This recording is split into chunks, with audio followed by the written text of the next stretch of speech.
It's a high-stakes fantasy football show on Better Sports Network.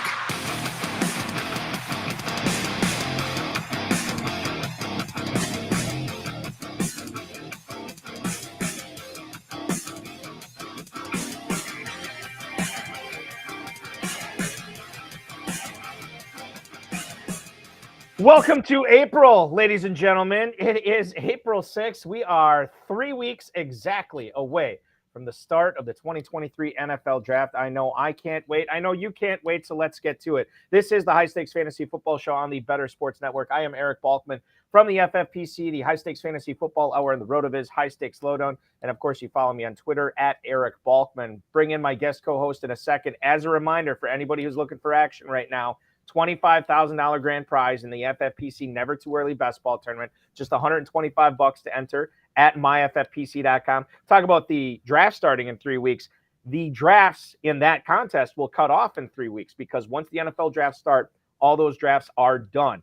So it's all on a level playing field. We started drafting in January. We're going to continue to draft all the way up until April 27th. 14-week regular season, a champion's crowned at the end of week 17. We got 30-second, 60-second, 2-hour, and 6-hour clocks going on there. So make sure you're checking that out at myffpc.com. Also, you could go there to check out the Dynasty offerings we have there. Adopt the Dynasty Orphans. Some are as low as $1. They're all at the $77 all the way up to the $2,500 levels, and you get some pretty good deals on reduced prices. Plus, we have $100 startup Dynasty maiden drafts that will be going off as well. So maybe if you're looking for startups, yes, you can go there, but check out those orphans. I can't stress enough. Some still pretty good deals out there at myffpc.com. And the inaugural Fantasy Pros Championship is live. $350 entry fee, and for the first time ever, a $1 million grand prize. Get in on the early bird, draft before June 1st. I beg your pardon, register before June 1st and draft before June 15th. And then you will get a free $35 FFPC league credit to your account, and you can do that up to 3 times. Want to thank our producer, Anthony Rivera, behind the glass tonight, and welcome in my guest co-host. You know him from LateRound.com. At Late Round QB, it is JJ Zachariason. JJ, welcome in, man. So glad to have you tonight. Yeah, thanks for having me. I'm really looking forward to it. It's so the Late Round QB. I know you probably been asked this a zillion times, but for our viewers, how did that get its start? And quite frankly, I'll add on to this. How has late round quarterback evolved over the last 7, 8, 9, 10 years?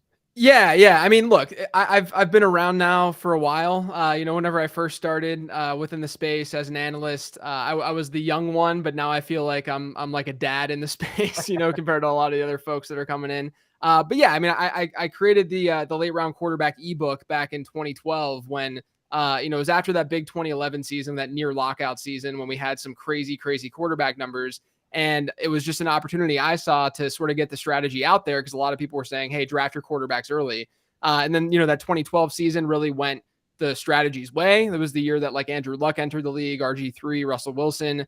And then, slowly like throughout the next like 5 to 7 years, 8 years, maybe even 9 years, drafting quarterbacks late was definitely the way to go. But we've seen sort of this evolution of guys who can both run and pass really well. Mm-hmm. That's sort of changed the landscape a little bit. And so, I feel good that I was ahead of the game with that too. But I've just kind of kept the moniker, just kept the handle, despite the fact that the strategy itself isn't necessarily always the most optimal way to go. Whereas, man, in 2015, 2016, it was just very obvious to go the late round quarterback direction.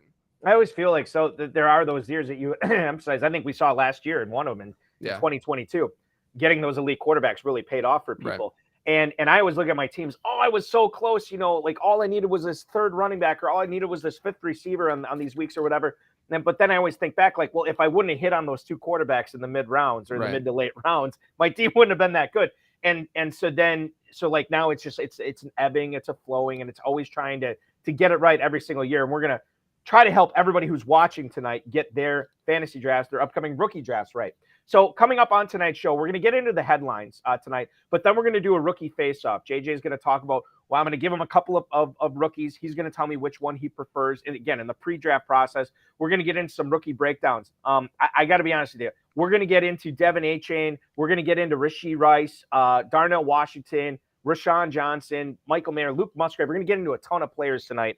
And yes, we'll talk a little bit about Bijan Robinson and so on and so forth. But I feel like I wanted to, especially with you, GJ, I wanted to make sure we were hitting on rookies that not a ton of other places and not a ton of other people are talking about. So we'll get into the minutia there. And then in the final segment tonight, before Garrett Price and the Dynasty Nerds take over, we're going to talk about JJ's late round prospect guide. We'll talk about his rookie evaluation process, some of the nerdy stuff that JJ puts in there as well, and just a cavalcade of fun stuff tonight. It's going to be great. Now, one of the things that caught my eye today, and I can't believe that we're talking about this April 6th, 2023, but it is a thing, and it's the Tyreek Hill a retirement talk that we're getting here on April. It's just crazy that this came out today. So he was on it was a podcast hosted by a couple of his former teammates in Kansas City. Totally offensive. Gerhard Dieter and Anthony Sherman. He said Tyreek Hill said his plans are to play up to 10 seasons and then be done after 2025, which means he has 3 seasons left in the NFL if he sticks to it. Now, 2025 would be his age 31 season. He's been an All-Pro 5 times. He's a Super Bowl champ. He's been in the Pro Bowl all 7 years in the league, but he's already looking on to his post NFL career. JJ, normally I say I take stuff like this with a grain of salt, but if you're in a dynasty league and you have Tyreek Hill, is now the time to start shopping around for maybe 95 cents on the dollar or anything like that? Or are you thinking like, look, 3 years is an infinity in dynasty. Let's see how this evolves. I'm not panicking. Yeah, I mean, I'm not really panicking. You know, you have a guy who's 29 years old already. It's like we know the age curve is eventually going to hit, especially for a guy who his foundation of his game is speed. We know that that's just not going to be there forever, although he hasn't shown any signs of stopping, obviously, so far throughout his career. But yeah, I mean, like, this is one of those things where, he's saying that he's going to be done in 3 years, three more seasons, which is about where you would probably think that he would stop producing at high levels, maybe even after this year or next year. So it's around that time anyway. But then on top of that, we don't know for sure if this is really the direction that he's going to go. This is all speculation to begin with. So the way that I see it is, if there is someone who is willing to give up Tyreek Hill for less than what he should be going for based strictly on this news, I think it's totally okay. I mean, he's not someone that I'm actively going after if I'm in rebuild mode or something. But if you are in win now mode, or if you're sort of a borderline team and you're able to get that value out of him and extract that value for this next season, I don't think anything should really change with your evaluation of Tyreek Hill, because this is sort of the timeline that we should have generally expected for a player like that. And with something like that, like I think that's the thing we freak out about, because when it comes to be at that point of his career, regardless of this retirement thing, you're probably already looking like, coming off his age 30 season, you're probably looking at shopping him, even age 29, if you really wanted to cash in on him. So this is probably kind of a nothing burger, but it's just weird to think about. Tyreek Hill retirement. My God, time flies. Okay. Ramondre Stevenson. Let's talk about him. Now, Jeff Howe, who covers the Patriots for The Athletic, I'm going to quote him here. The Patriots have quietly shown interest in adding another blue chip back in the draft. Now, Ramondre Stevenson apparently is having the running game built around him in New England, according to Howe. You would think that the Patriots would probably add another running back. I mean, they don't have Damian Harris anymore as well. They have the 14th overall pick on the board. I don't know if Bijan Robinson is going to be available at that point, but certainly New England could move up and draft him. One of the things, and I guess maybe we should take Bijan Robinson out of this and maybe this report out of this, because if we think about Patriots running backs, JJ, like, it always seems like it's kind of a committee there. The times that the Patriots running backs have offered us high fantasy volume have been either James White, who was never a 3-down guy. He just caught a ton of passes and was very valuable in PPR leagues. Or if Damian Harris is hurt, Ramondre Stevenson went off. If Ramondre Stevenson couldn't play, Damian Harris usually had a big game. So I don't necessarily think that this is something you need to be worried about, like, oh my gosh, I got to sell on Ramondre Stevenson right now. But certainly if you're shopping him around, I might take a little bit less than 100 cents on the dollar, just because it's never a sure thing in New England as far as how these roles are going to go. Yeah, I mean, the other thing with that, too, is that it doesn't necessarily have to be Bijan. Right. They could still, I mean, this is a fairly deep running back class, so they could still be telling us that they might be going in that direction in some way. It's not like they have that much depth behind him to begin with. So, we might expect that to start. I mean, New England hasn't been shy to spend, a day 2 pick at the running back position in recent seasons, and at least a day 3 pick. They got a couple last year. Then obviously, Damian Harris, who you just mentioned, who's now not there anymore. So I think that there's at least some smoke here, or some fire here, I guess you should say, because they could still go after a running back. Is it going to be Bijan Robinson? I'd be surprised if it's Robinson personally, only because they have a lot of holes on that team.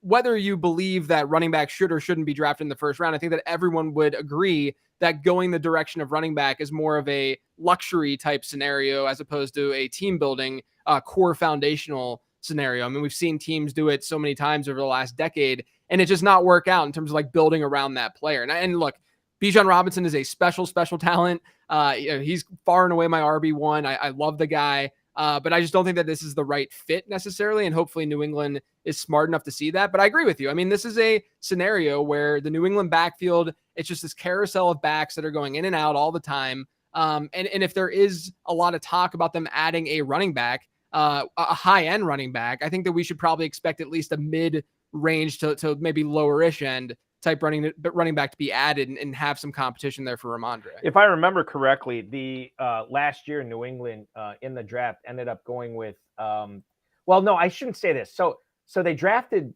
Kevin Harris, then they cut him, but then they brought him back. They have James Robinson. That's the big ad that they had this offseason. Ty Montgomery is still on New England. Good for you, buddy. I never thought you'd make it this long. Pierre Strong is on that team, J.J. Taylor. So it's a cavalcade of guys, but none of them are like, wow, guys. What about James Robinson this year? Because, he came out of nowhere in Jacksonville. Jacksonville gives him up to New York, and then he gets hurt.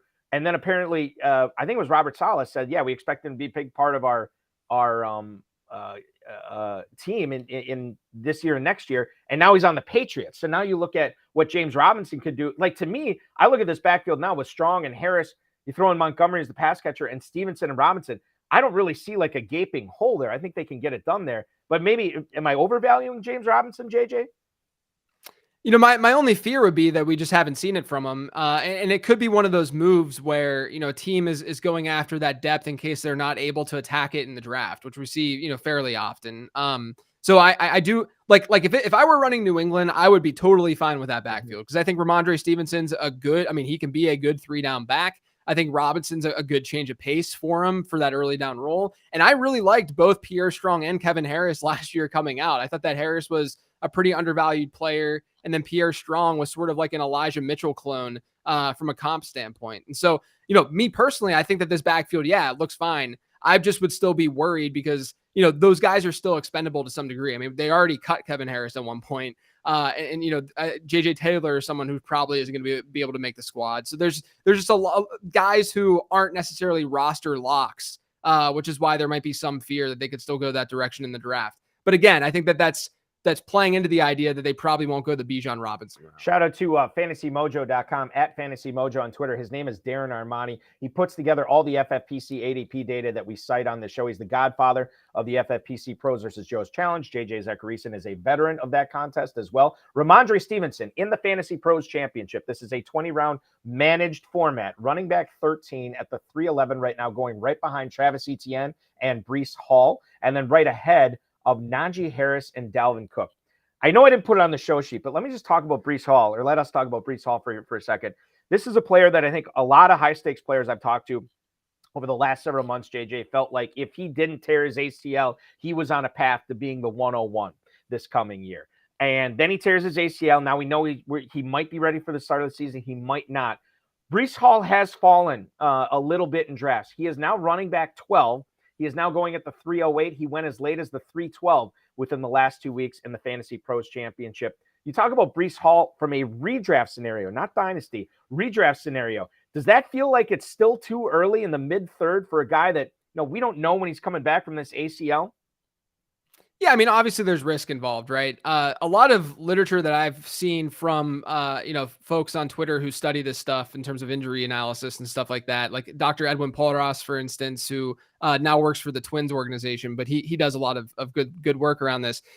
When it comes to like ACL recovery, it seems as though younger players who are uber athletes are ones who are able to heal quickly and come back and not show any signs of wear and tear, that they're not the same player. We saw it before with like an Adrian Peterson, for instance. I think we would categorize Breece Hall sort of as that. And obviously, right now, I would actually argue that the instant that they get Aaron Rodgers, or, if and when that happens, I think that we're all leaning towards that happening. Breece Hall's ADP could easily rise from just that and that move.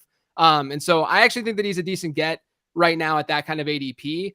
Because like you said, the upside is immense. I mean, he was unbelievable last season in terms of yards after contact per attempt, and his success rate last year. It was just unfortunate that he had that injury that ended the season, because I agree. I mean, if he would have finished that season, I think he'd be easily a top half first round pick right now. I'm a couple of Aaron Rodgers Hail Marys southwest of Lambeau Field. That's where I live. That's where I operate. I have a local sports show here too. And I got to tell you, it has been Aaron Rodgers radio for ever since they lost the Lions at the end of the regular season. Yeah. But I'm going to flip the script, and I'm going to talk about a player here that I know in Baltimore that's got to be dominating sports talk radio there, and that's Lamar Jackson. I feel like we talk about him every single week on the show, but it's really a fascinating case. Now, the latest we've seen on him, Jamison Hensley, who I believe covers I know he covers the Ravens. I think he does is it The Athletic or ESPN? One or the other, and I can't remember which. But apologies to Mr. Hensley. I know he's watching right now, or maybe not. He's with ESPN.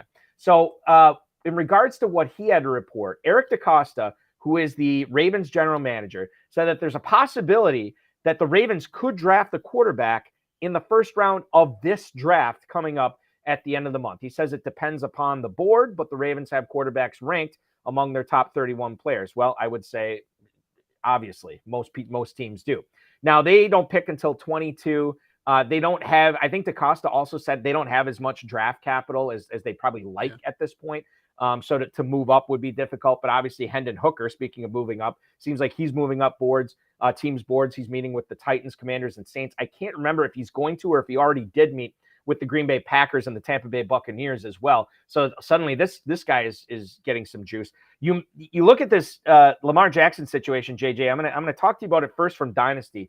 I have a couple of leagues where I only carry one quarterback, and that quarterback happens to be Lamar Jackson. I've said on this program, I probably should be shopping him a little bit more than I have, because I don't have a plan, much like the Jets and the Aaron Rodgers thing. I don't have a plan B at quarterback. So I look at Lamar Jackson on my dynasty leagues right now. What should FFPC players, high stakes players, just dynasty players in general be doing with Lamar Jackson if they have him on their roster? Yeah, look, I mean, from especially in super flex, where you care a lot more about that safety than you do in a single quarterback league. But if you're in a super flex format or something like that, I understand the concerns. I get it, because there's a lot more volatility with someone like him than someone like Justin Herbert or something. But my stance is generally that Lamar Jackson, if he's under contract, or obviously looking for a contract right now, but if he's playing and if he's able to play, he's going to be a starter in the NFL. And as long as a player like him is a starter in the NFL, he's going to be more than likely ranked or looked at as a mid to high end QB1. And so I'm actually on the side of, if anything, I'm going to buy Lamar, because usually these things do tend to pan out. And, maybe something crazy happens and he doesn't play this year or something, but at the end of the day, we're basically betting on Lamar Jackson playing football again, and him, not just walking off and just being done. We know that he loves to play football, and that's exactly why he's trying to get this contract in the first place. But so I'm sort of in the boat of, if someone is viewing Lamar lower, which a lot of people are at this point, which is understandable, but if they are, I'm more inclined to buy, because we know the upside's there. We know he has the mobility, the rushing upside. And maybe if he goes to a new environment, we see his passing unlocked a little bit more. We haven't seen it in Baltimore. Now Greg Roman's gone. So we could also see it if he does stay in Baltimore. Maybe they start to build something a little bit more around him and build more of a passing offense around him. I just think that there's a lot more upside than where he was just a season ago, because right now everything is negative when you're looking at Lamar Jackson, whether you're talking about how he actually performed last year. After week 5 or week 6, he was not a very good fantasy quarterback last year. And so, how he performed last year combined with this contract versus what we've seen from him historically, I would rather bet on what we've seen from him historically, just because it's a larger sample size and it's not under these crazy circumstances. I think so the way that you talked about him from Dynasty, now I think we're onto something here, because I was fading him as we switched to redraft here. I was fading him in redraft. I was kind of like, you know what, there's so many other good quarterbacks out there. I don't want to take a chance on Lamar Jackson. And he's going at the 608 right now, quarterback 7. So there's 6 quarterbacks going ahead of him including Justin Herbert, Joe Burrow and Justin Herbert, then Lamar Jackson, then you're looking at Trevor Lawrence and Deshaun Watson. But now I look at the Fantasy Pros Championship, and I can't, as an FFPC employee, I can't draft in it. But I look in this, and if I were going to draft in this, I think about how many thousands of people I need to beat out. And I look at this as a single quarterback. You start one quarterback in this league. And Lamar Jackson, you can get in the 6th round right now. Normally, that's something that would scare me. Like, I guess the biggest thing that scares me, right, is the fact that he would be really sticking to his guns and just sit out and not play this season, right? I think that's the biggest concern we have right now. Because if he gets traded, he's going to play. But Lamar Jackson at the 608, if he does play this season, and if this thing works itself out, and let's say that happens before the start of the season, now people who are drafting in August and September are maybe paying up for Lamar Jackson in the early 4th round. Whereas if you draft now, you can get him in the mid to late 6th. And I feel like when you have to beat out this many, thousands of people for $1 million grand prize, these are the moves you have to make. And that's why I think Lamar Jackson is a buy at his current price and redraft as well. Yeah, I think that's a great point. I mean, I think that you just have to sit back and ask yourself, what are the odds that Lamar Jackson doesn't play football this year? And I think that the odds of that happening are fairly slim. I think he's going to play. And so I would bet on that. I would be leaning towards, drafting Lamar, getting Lamar, in that 6th round, 7th round range and seeing that value, increase, as he either gets traded or stays with Baltimore. Moving on to another purple team, this one in the Midwest. This is the Minnesota Vikings, and we look at the Dalvin Cook versus Alexander Mattison discussion. Tom Pelissero from the NFL Network reported 3 days ago that Cook is, quote, making excellent progress in his recovery from his shoulder surgery that he had this offseason. Now, this is good for the Vikings because maybe they can get another year out of Dalvin Cook because he's been awesome while he's been on the field. Best ability is availability. But the shoulder injury is not a new thing. This has been going on since 2020, I think, 2019, 2020. And if he was to fail his physical, the team would have to pay an addition $2 million. He's scheduled to make $10 million this season. But if the Vikings are to release him with a past physical, they could save $8 million or just under $8 million. Why is that interesting that they could do that? Well, they just signed Alexander Mattison, 2 years, $7 million. And I know he's had a couple of stinkers when Cook's been hurt, but he's also had some pretty good games. And in fact, even when Cook's been healthy, Mattison has had a few good games as well. When you look at the battle in the backfield between Dalvin Cook currently and Alexander Mattison, Dalvin Cook running back 15 at the 501 overall in the Fantasy Pros Players Championship. Alexander Mattison right now, JJ, is going as running back 35 at the 907. I do think their ADPs will get closer together, but if I have to pick between Cook and Mattison at those values, I'm going to wait 4 rounds and I'm going to take Mattison. Yeah, I'm with you. And I think that it's strictly a value game here. If you play this out and you say, okay, Dalvin Cook stays with Minnesota, okay, how much further does his ADP rise versus where Madison's at? He's in that like high end handcuff range, what have you, maybe a little bit higher, but that's where he probably should be. I don't think Madison is like that. I think that the way that we viewed him probably 2 years ago is a lot more favorable than the way that we view him now, and just in terms of the player that he is, which is totally fine. But I do think that there's a higher chance for Madison to see a larger increase in value if something were to happen to Dalvin Cook, whether he's, if he were to go somewhere else. That increase in value would be there more for Madison than there would be for Cook. If Cook stays put, let's just hypothetically, if he stays put, is his ADP going to rise? Probably. Is it going to rise dramatically? I'm not sure it's going to rise like that dramatically, And if you look at the landscape around the NFL, there's a couple of things that are happening. Number one, there are some running back needy teams, but there's not a ton of them. But then on top of that, this is, like I said, a deep and good running back class where there's going to be teams that are going to want to see what they can get out of that class and maybe not want to go after a 28-year-old running back in Dalvin Cook, And so that's the fear with him for me. I would rather just say, I'll just go after Madison, hope that Dalvin Cook doesn't stick around, see maybe a 3 or 4 round or maybe 3 round increase in ADP for a guy like Madison. And that's going to be more significant than what we would see out of Dalvin Cook. I think a good comparison, but with one glaring difference here, Austin Eckler compared to Dalvin Cook. Number one, Eckler is about the same age, I think, as Cook. I could be wrong on that, but it's certainly, I think it's less than a year apart. But the thing is with Eckler, I'm not like if he does find a trade partner, which I don't think he will, and I think he's gonna be back with the Chargers. To me, like the risk of drafting Austin Eckler is not huge because he's not dealing with any injuries currently. He doesn't. He's not. He doesn't get the between the tackles banging runs that, at least the volume of them, that Cook does. Right. And Eckler makes his money in space. Like that's what makes him so valuable for fantasy. You look at the Fantasy Pros Championship ADP right now. Eckler's still running back 3 at the 109. Right. The difference here with Cook is if he gets cut, or even if he doesn't, we are very unsure of what his role is going to be this season. Exactly. Whereas with Eckler, we are locked and loaded. We know exactly what he's going to be, regardless of the team he's on. Yeah. Anywhere he goes. I mean, there's some spots like if Dalvin Cook were to land in Miami or something, then people are going to be a little bit more excited.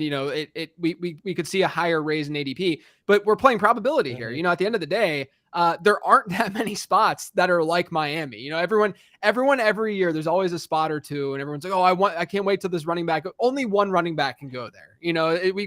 Every running back can't just land in the greatest spot. And that's why we see, these costs not, or these ADPs not rising and these values not getting as high as people would hope. So I'm with you, man. I would much rather invest in Madison right now. Totally. Madison is the play when you consider the draft capital. Madison's the play over Cook for us. Keeping it on the running back tip here. Let's move on to Pewter Report's latest report. Tampa Bay head coach Todd Bowles says he wants Rachaad White to be a 3-down back. There is no Leonard Fournette there anymore. And the Buccaneers want to run the football. I know everybody says they want to run the football, but a lot of teams say it and then they don't do it. But White had 50 catches as a rookie in a shared backfield last year, which makes me think that let me take a step back here. JJ, you and I look at players, and sometimes we can see the talent, we can see how good this guy can be. It doesn't really make much difference if the coaching staff can't see it, because then those guys don't get on the field, right? Sometimes the battle is not necessarily in fantasy to try to guess who the best players are. It's the players are going to be on the field most and produce most. And production is, one of the prerequisites is having the coaching staff believe that you should be out there as much as you are. The fact that we're hearing this, again, it's before the NFL draft. Tampa could still do some other things, at the end of the month. But we're hearing this from Todd Bowles, who's running things in Tampa. Man, I love this for Rachaad White, a guy who has already shown the penchant to not only catch the ball, but be out on the field enough on third downs to block for the GOAT on blitz pickups, that they trusted him with that. I look at Rachaad White now in kind of a different light that, man, if the Bucs wanted to be a 3-down back and he's already proven he could do it on third down, is this wheels up for Rachaad White? Yeah, I mean, I usually think of these scenarios this way, where what's the worst case scenario for Rachaad White right now? I think we would all say, okay, they draft a running back. Hopefully it wouldn't be like a Bijan Robinson, but let's say they draft someone in the second or third round, maybe like a Sean Tucker or something, like just someone who could complement Rachaad White. That would be like the 80th percentile, like not great outcome for Rachaad White, as if they went that direction. But even if they went that direction, he would still be involved in that offense, because he was still involved in that offense last year with Lenny. I liked White a lot as a prospect coming out last year. In my prospect model, his top comp was David Johnson, which I thought was really interesting because Bruce Arians still has his finger in that front office. He's still touching things and working his magic. And that was the guy that he drafted in Arizona, was David Johnson. And so, you have this guy who in college was a fantastic pass catcher. And then that translated year one. Like, what more could you ask for from that type of profile, alongside a veteran running back who was coming off a huge season. So to me, I think it's great news. Hopefully you're able to get White or, be drafting him before this news broke, because we know how people react to coach speak and coaches saying these things. But I do think that it's certainly not a bad thing that they see him that way. And I do think that his floor is probably better than what others probably would realize, only because he's not going to lose a pass catching role in this offense. Even if they do bring in some rookie running back, more than likely that rookie running back is going to be more of like an early down guy instead of a pass catching guy. So I think White at least has the same role that he had last year. And then there's upsides if they don't do anything. Yeah. And that's the thing. It's like, if we get by round 1 and then maybe round 2 of the NFL draft coming up, I mean, Rachaad White owners and anybody who has shares of that player's stats on their team, they're going to love life, because a third round running back, well, the last third round running back that I can remember the Buccaneers taking was Keyshawn Vaughn.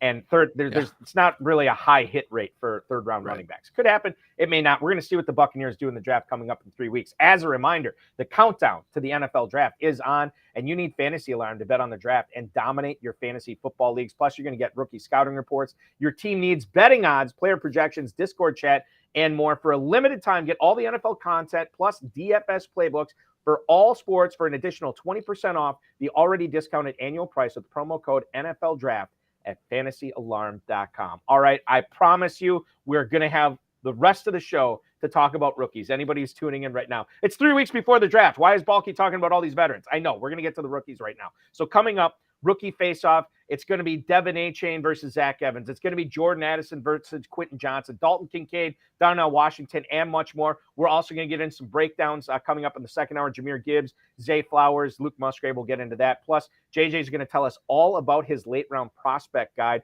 including the year 2 model breakdown, which I'm very excited to talk about, and dynasty owners need to be paying attention to that. He's JJ Zachariason from LateRound.com, at LateRoundQB on Twitter. I'm at Eric Balkman on Twitter from the FFPC. This is the High Stakes Fantasy Football Show on the Better Sports Network. Don't go anywhere. We'll be right back. Moose and Keith, weekdays at 10 a.m. Eastern on Better Sports Network. Calvin Ridley yesterday, he applied for reinstatement from the National Football League. Ridley, Kirk, Zay Jones, Travis Etienne, Trevor Lawrence. That is crazy potent on offense. Yeah, it's going to be awesome. I mean, Ridley's great. I think Trevor Lawrence is a guy I want in fantasy this year. I think you're probably right. I think they're just going to get better and better. First off, Peterson's a wonderful offensive mind, a great head coach, and we've seen that and saw that this year as Jacksonville made it to the postseason. And Trevor Lawrence, anybody that questioned whether or not he could play in the National Football League or just how good he was going to be in the NFL, those questions were answered this past season as in the second half of the year. Statistically speaking, he was a top 3 quarterback in the NFL. That's how good Trevor Lawrence is. You throw Calvin Ridley into the mix, he's going to be great. Yeah, I think Lawrence is a guy you want. I think Ridley's a guy you want. Clearly, Travis Etienne is going to be one of those early, first-round selections as well, being the dual-threat running back that he is, not only running, but also catching the ball out of the backfield, Keith, and the ability to take something small and take it to the house. Take a 5-yard dump pass, make a guy miss in the open field, and he's gone. I mean, you saw that with Travis Etienne this past season for Jacksonville. Yeah, sky's the limit. I mean, I think you're going to go from a team in the year span where you wanted no part of the Jacksonville Jaguars when you're looking at fantasy football to where you want as many Jaguars as you possibly can because they're going to be really, really productive. And let's see if they get their tight end back as well. Who had Evan Ingram was great. And Evan Ingram, who was great this past season. Yeah. I mean, if they keep that whole core together, their offense is going to be one of the best in football. Like, I legitimately think that they could be one of the best offenses in football. Zay Jones, Evan Ingram, Christian Kirk, then you throw Ridley, Travis Etienne, Trevor Lawrence, a good offensive line, and you've got Doug Peterson being creative calling. Right? And you look at that division. The Colts are a mess. Yep. Titans look like they're on the downslide. Titans are on the downslide, right? That window is clearly closed. And then you got the Houston Texans. Years away from relevancy. Yeah. I mean, Jacksonville could win 11 games next year. Moose and Keith, weekdays at 10 a.m. Eastern on Better Sports Network.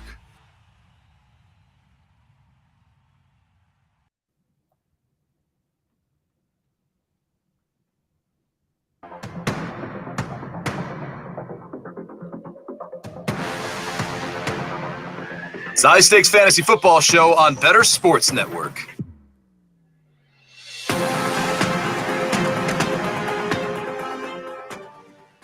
It is the HSFF show right here on the Better Sports Network. I'm Eric Balkman from the FFPC. He's JJ Zachariason from LateRound.com at LateRoundQB. It is Sports Talk 3.0 here on the Better Sports Network. Join our live talk shows wherever you are with one push of a button at bettersports.com. Chat with our community and myself and JJ, as well as the rest of the hosts here at BSN in real time on YouTube, Facebook, Twitter, and Twitch.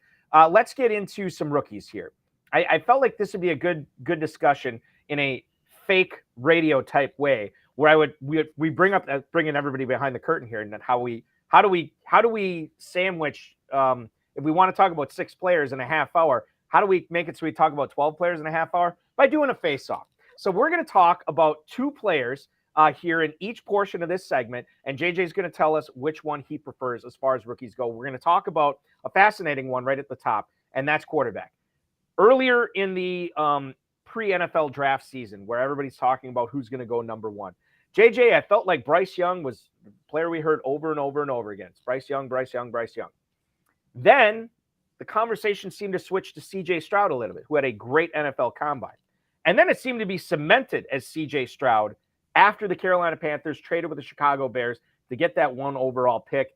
I keep seeing Stroud. I know we'll probably get into Anthony Richardson a little bit. I know some people are saying, hey, why not take him first overall? But if I had to narrow it down to you between Stroud and Bryce Young for fantasy purposes, which is the guy that you'd actually prefer right now? And I guess we could probably say with the caveat that we believe, well, let's not put a caveat in it. Let's just talk about purely without teams. Which one of these guys do you prefer for Dynasty Fantasy Football? Yeah, right now I have Stroud over Young. I can understand the argument to go Young over Stroud. I think it's close enough. My thing is you're sort of, if you look at it from just strictly a passing standpoint, I think that you can make the argument that you can go either way, right? But then if you look at their build, we know that Bryce Young is smaller. He's not hiding from that. I mean, he sort of is because he drank a lot of milk before he weighed in at the combine. But CJ Stroud doesn't have that concern. And so you're sort of inviting that red flag whenever you're drafting Bryce Young over Stroud. I think that the argument might be that Young can do a little bit more outside the pocket. That he's going to bring that mobility maybe a little bit more than what you would see from Stroud. But I think we're going to see more rushing out of Stroud at the NFL level than what we saw at Ohio State. We saw that from Justin Fields even out of that same offense when he went to the NFL. And obviously he went absolutely bonkers last year as a rusher. I don't think CJ Stroud is as prolific at all as Justin Fields on the ground, but I do think that we're going to see more of that mobility. And you combine that with his precision passing, unbelievable accuracy for him. He can get the ball downfield. He's great. Of all the quarterbacks in this class, he has the best clean pocket numbers, which is a very, very good indication that he's a good quarterback. So I think Stroud is the safer bet right now. And I think that the rushing is going to be there more than others might believe. So I'm going to lean Stroud over Young. And even if you want to say that the tiebreaker is size, I think that's okay. We had Derek Brown, last week's guest co-host, chiming in on the chat. He's saying Stroud as well. Let me throw this hypothetical at you right now, JJ. Let's say you're in a super flex league. Let's say you have the 2nd overall pick. Let's say CJ Stroud goes 1. Is Bryce Young's size concerning enough for you to either go with Anthony Richardson or perhaps Bijan Robinson instead at 102?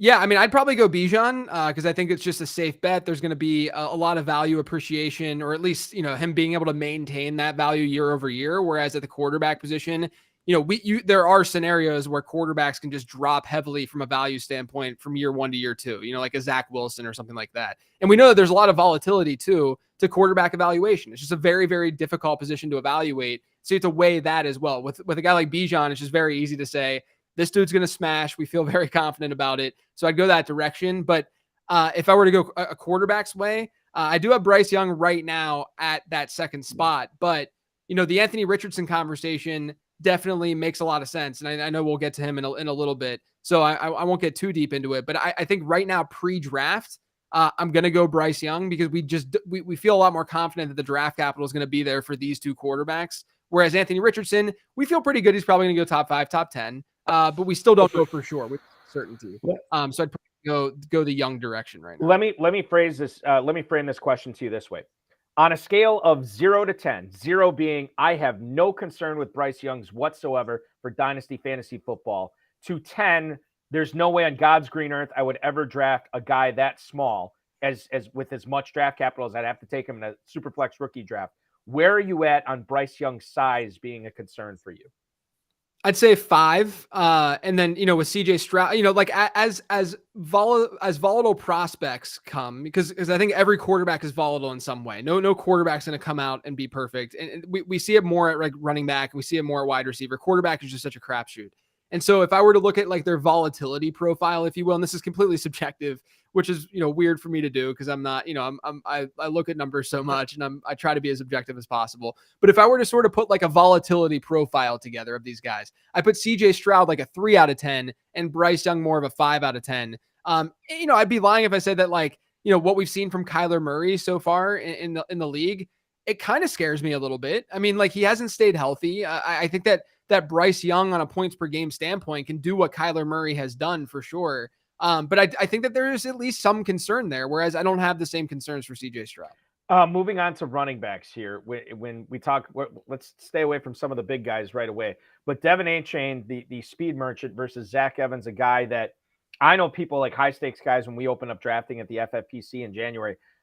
Zach Evans was one of the first, I wouldn't say he was the next guy off the board after Bijan Robinson as far as rookie running backs go, but he was up there. I look at Achane, and this is a guy that what some of the athletic attributes that dude has, you just can't coach. If you could only pick one of these guys in a dynasty rookie draft, which way would you be leaning right now, JJ, when we don't know which team they're going to end up on, just looking from their pure talent? I think that there's a lot more variance in Zach Evans' projected draft capital right now than Devon Achane's. With Achane, like NFL Mock Draft Database is a place where I go to for sort of that like wisdom of the crowds mentality of where guys could be landing. And they've been, I used them last year a lot, and they were fairly accurate with where guys ended up going. And Achane's consistently been in mid second round, late second round range, and maybe early third at worst. So I feel a lot more confident that Achane is going to have the draft capital versus a Zach Evans. Now, with that being said, I have concerns about both of these players. Achane, very, very small running back. I'll talk about running back size a little bit later with Jahmyr Gibbs, but Achane, the size profile is definitely a concern. Production profile was strong, and he did that, alongside Isaiah Spiller in college. He was still able to produce, which is a good sign. Obviously Spiller didn't dominate in the NFL year one, but it's a good sign that you're playing alongside a running back or an NFL running back, and you're still able to produce. Zach Evans also been playing alongside NFL caliber running backs throughout his collegiate career, hasn't been able to stay healthy, but it's also, that's part of the problem. His production profile is just not very strong. We don't know a ton about him as a result of that. And I really do a lot of my prospecting through data and through production and looking at certain production metrics and such. So to me, Zach Evans just has a lot of volatility to his profile. And I'll say this about Evans too. Before the combine and before the weigh-in started, I was hopeful that he would be like a 210 to 215 pound back, where he could be the typical standard workhorse, see this giant workload, and get a lot of fantasy points. Then he weighed in at like 202. And I know that some sites, in college were listing him at above 210. Some sites were at around that 200 pound range, but that's significant. I mean, that matters in terms of how coaches are going to give these guys volume. You talked about that earlier in terms of us sorting out how coaches feel about these guys. That's my concern about Zach Evans, is that he doesn't necessarily have the size profile either, to be able to handle this massive workload. And so I'm going to side with projected draft capital a little bit here, go with the guy who has just blazing speed and side with Achane, but I don't feel super, super confident in either guy right now. I know. Let's just take a time off from the rookie faceoff for just a second and talk about drafting philosophy. I know a lot of players, and myself included, once you get, I always bring this up. Joe Del Zanero, one of the OGs when it comes to high stakes fantasy football, always said, Balky, there's no such thing as a bad pick after the 10th round. So in other words, you can't rip on anybody for who they take after the 10th, because who knows, right? So at that point, I mean, I ignore, I might actually target volatility after the 10th round like that. Then it becomes a good thing at that point. Is there a certain point in your rookie drafts, or does this vary year to year, JJ, where you're like, man, nobody's seen these guys in an NFL field with a real NFL game going on? Is there a certain point where you embrace volatility and will definitely go for the ceiling rather than, sort of, I don't want to say the steady Eddiness, because we don't know if these guys are going to be steady Eddies, but there's a perceived sort of consistency and a high floor with some of these players. Is there a point in dynasty rookie drafts where you start embracing the volatility? Yeah, I mean, I've done some research on this, and there's a pretty big opportunity cost drop after you get out of the second round of a rookie draft in a 12-team league. Like once you get into third round, and if you're trading, picks and stuff, and you're looking for deals and whatnot, you should be valuing second round picks a lot higher than third round picks, like significantly higher. Third round picks are closer to fourth round picks than they are second round picks. And so I would definitely use that as sort of a baseline. It's just one of those things, with A-Chain versus Evans, just as the example that we're talking about, where, we're pre-draft right now. And if Evans, for whatever reason, like, again, I feel way, way more confident that A-Chain's going to go higher in the draft just based on where people are mocking him and how people feel about him. If Evans goes day 3, that's a very, very significant difference versus A-Chain going at the end of the second round. And so, pre-draft, I wouldn't necessarily want to risk that as much, because I'm not even sure that if Zach Evans got similar draft capital to A-Chain, that he would be significantly better than him. If I did feel that way, if I felt that Evans was definitely the better player, but maybe he was going to go day 3, then this would be more of a conversation for me. But because I don't necessarily feel super, super bullish on either of these players individually, I would rather just go with the guy that I feel better about going day 2, as opposed to the guy who has that more volatile profile. But again, if you're talking, if these guys are both staring at you in like round 3 for whatever reason, which is highly doubtful, but if they are, it doesn't matter nearly as much. But if it's round 2 where the opportunity cost is a lot higher, that's where it matters a little bit more. Sticking with the rookie running backs here, Kendre Miller in our latest fantasy faceoff out of TCU, and then Sean Tucker, a guy out of Syracuse who I know there's a lot of fantasy pundits out there that are pretty excited about and intrigued, maybe not excited, but intrigued about what Sean Tucker can do in the NFL. You compare these two guys, who would you rather have right now? Yeah, I'm one of these people who's a sucker for Tucker, I guess I would say. I love good production profiles, and Tucker has a very, very good production profile. But I'll say this, I'll throw this caveat out there. In my prospect guide, I have 3 comps for every player that I profile, and 2 of the comps for Tucker are these uber productive college running backs who didn't do that much in the NFL, who I was sucked into as prospects, which were Jeremy McNichols and Eno Benjamin, right? But the third comp for Sean Tucker was Dalvin Cook. And so I do think that he has this incredible wide range of outcomes. We haven't seen him test. I know that he's out there tweeting his pro day, or saying what he would run the 40 in, et cetera, et cetera. But we haven't seen him test, so we don't know exactly how athletic he is. But the 2 biggest production related inputs in my model for running backs are best season reception share and best season total yards per team play. And Tucker is well above average in both of those metrics. Now, he wasn't necessarily the best receiver on the planet when you look at things like PFF grade and such. But when you get running, the reason why there's signal with something like reception share is that when you get a running back who is seeing volume in so many different types of ways, it shows you that the team is trying to get him the ball in a lot of different ways, right? So he might not be the most natural pass catcher in the world, but it's a signal of talent that he's getting that much work, within his collegiate offense. Whereas with Kendre Miller, his receiving profile on paper isn't as strong. I do like his size more than Sean Tucker, where he might be able to handle more of a workload than Tucker would. But Miller to me is sort of just, he sort of looks average in my model. He's just sort of a guy who I would want to see his landing spot to feel better about him, overall. Whereas with Tucker, I think that he might be able to make himself or make room for himself within any backfield. I want to shift to wide receiver here. I got a couple of face-offs here. Before I get to announce this first one, and I don't want you to give away the farm, and perhaps this wouldn't be giving away the farm. Is Jackson Smith-Njigba your number 1 receiver in this year's class?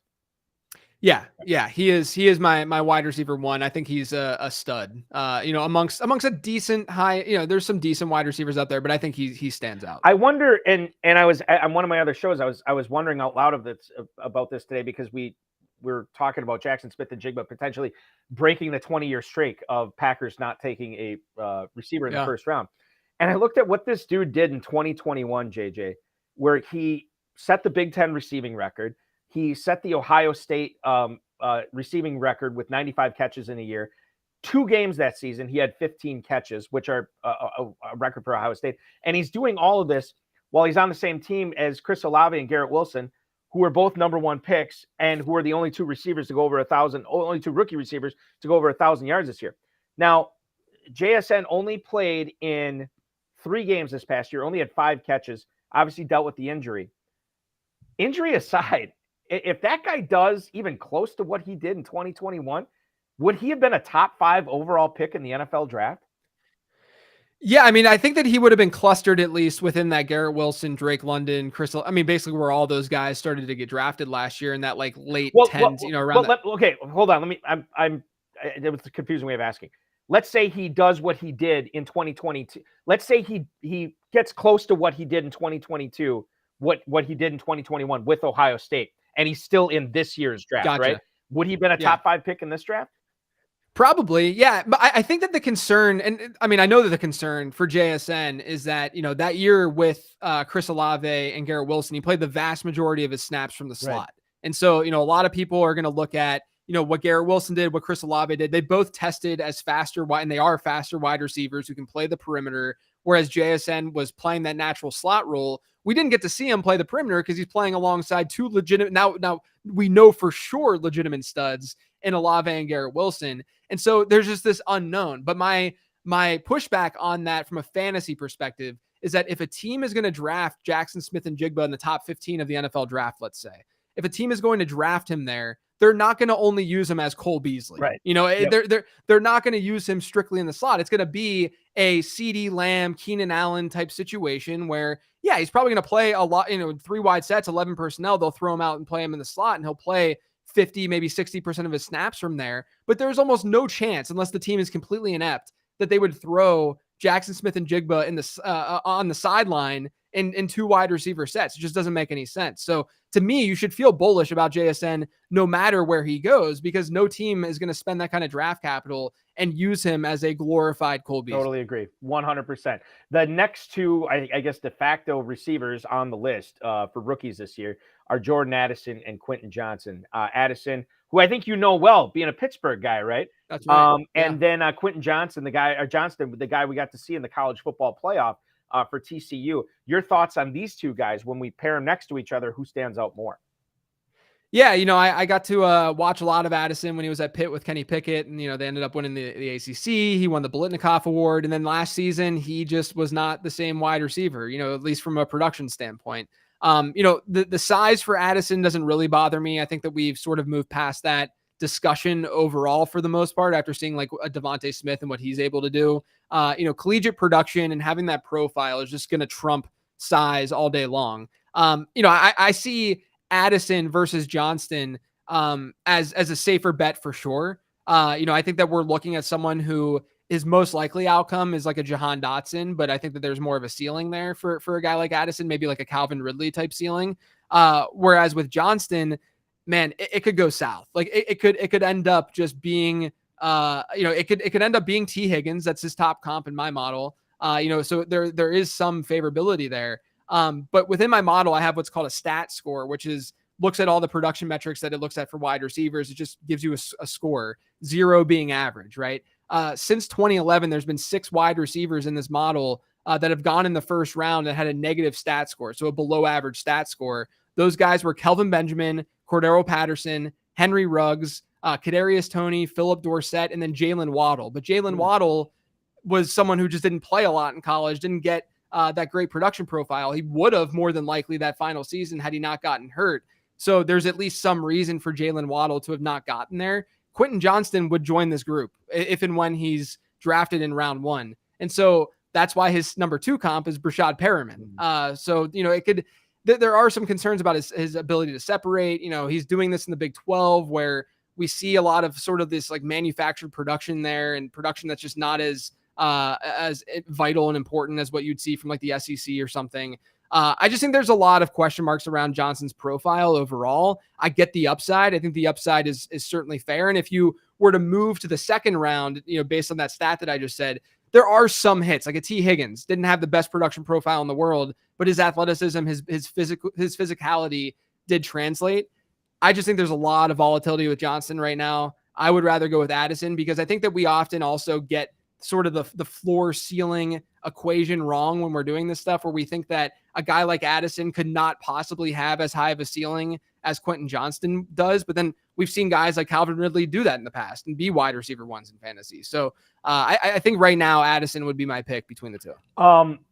In regards to Addison, just real quick on this, because you saw him do it at Pitt and perform it on such a high level in front of some pretty against some pretty good opponents, does that make it less concerning what he did in 2022? Like you're more willing to say to give him a kind of a mulligan on when he's coming off a year like that? Yeah, for sure. I mean, it's definitely a concern, though. I mean, it's something that we should pay attention to. Yeah. But when you have a great breakout age, when you have a Biletnikoff season, at that age, it's pretty crazy. It's pretty rare. It's not something that you typically see. And if it were in the same system with the same quarterback, that would probably raise some eyebrows and be a little bit more questionable. But his entire situation changed. Everything was totally different. So I think that you can latch onto that second year a little bit heavier and say, I mean, this guy showed us that he's pretty legit. Rashee Rice is a wide receiver out of SMU that I know he's not. I haven't heard a whole lot of negative stuff on him, but I also haven't heard a whole lot of gushing over Rashee Rice. Let's put him up against Jalen Hyatt, a guy I've heard a lot of negative stuff about and a ton of positive stuff about too. So it's like kind of the Rashee Rice people are here, and then you have the Jalen Hyatt people right here. It's a weird pairing. And maybe the way that we go on this is say, okay, well, maybe we just go with the higher upside guy in Hyatt, but maybe Rice represents a certain amount of upside as well. Your thoughts on these two players? Yeah, I think it's Hyatt for me between the two. One of Hyatt's analytical comps. Now, I'm stressing it's an analytical comp. It's objective. It's not necessarily how I feel, but one of his top comps was Jameson Williams. And the main reason for that is if you look at these two profiles, they're both vertical threats, of course, but neither guy did a whole lot their first 2 seasons. And then they had that big breakout third season in college and they declared early. And then, Hyatt could be a first round pick, similar to what Jameson Williams was. Williams is going to get better draft capital for sure. But, overall, you dig into that and you're like, well, Jameson Williams didn't perform well because of all those Ohio State wide receivers that we talked about before, whereas Jalen Hyatt didn't have the same type of competition, that a player like Jameson Williams had. But I do think that if you're comparing these two guys, I'm still going to go Hyatt. There's plenty of concern about Hyatt. He was a slot guy in college when he's this vertical threat, and there's a very, very high chance that an NFL team is going to want him to be on the perimeter, play like a field stretching role, in the NFL. And that's somewhat of a concern because he didn't really show that in college. There's some, that offense in general had some interesting manufactured touches and certain, the scheme itself allowed Jalen Hyatt to get open, and really create the production that he was able to create. But you're doing what he did. You don't just roll out of bed and you're able to just produce the way that Jalen Hyatt produced. He's an early declare, which is good. His breakout age is pretty similar to Rice, but he played against way better competition. And so that's something that definitely should get a little bit of signal or should push you in that way. I don't mind Rice. I just think that I think Hyatt's profile does look a little bit better. But then on top of that, I think he's going to get better draft capital too. Final one that we'll get to here in this segment is tight end. Dalton Kincaid versus Darnell Washington. Now, I don't know how you fall in on the Kincaid versus Mayer debate, but I've seen so much of it. I wanted to put Kincaid up against somebody else. I don't necessarily know if Kincaid's the number 2 tight end in this class. He could be number 1. Maybe he's number 3 for some people. I know there's some injury concerns with him at Utah last year. We saw what Darnell Washington did at the combine, and bear in mind, everything he did from a statistical standpoint was on the same field as Brock Bowers last year too, which is something we should keep in mind. Darnell Washington, no question, he is going to be I guess there's some question. There's no question in my mind he's going to be a very good NFL tight end.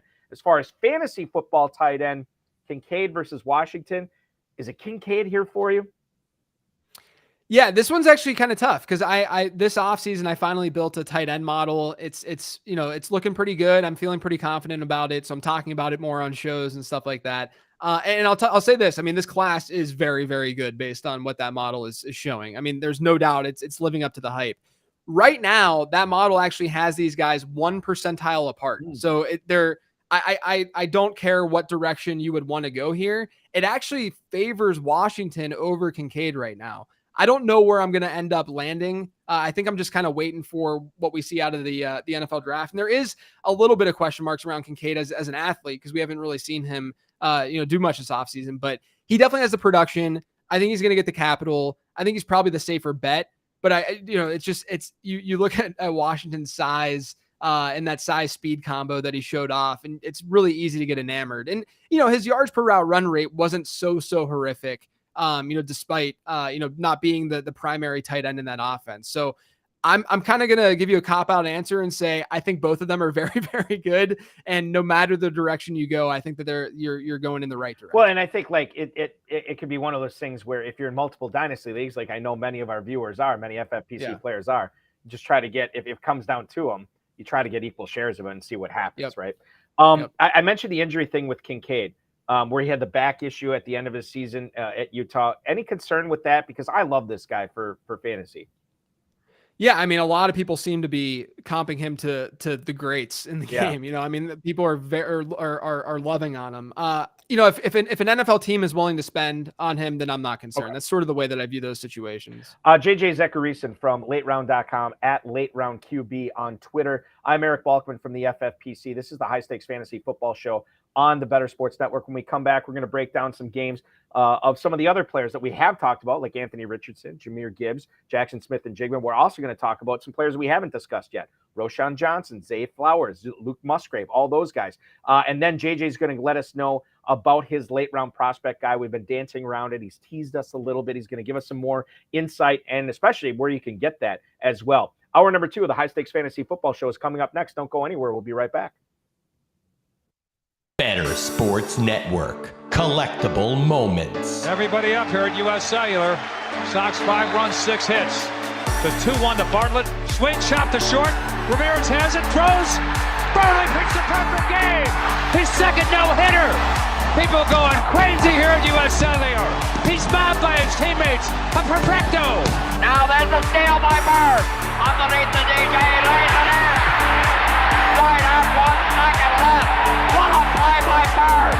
Bird stole the impounding pass. Laid it up to DJ. DJ laid it up at him.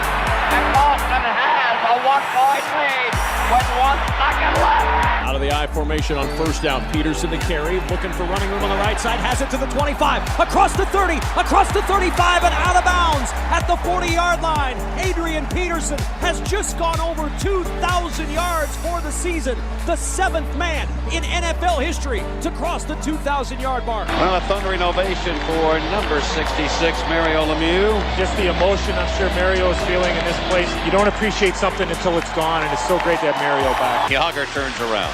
Over to Lemieux.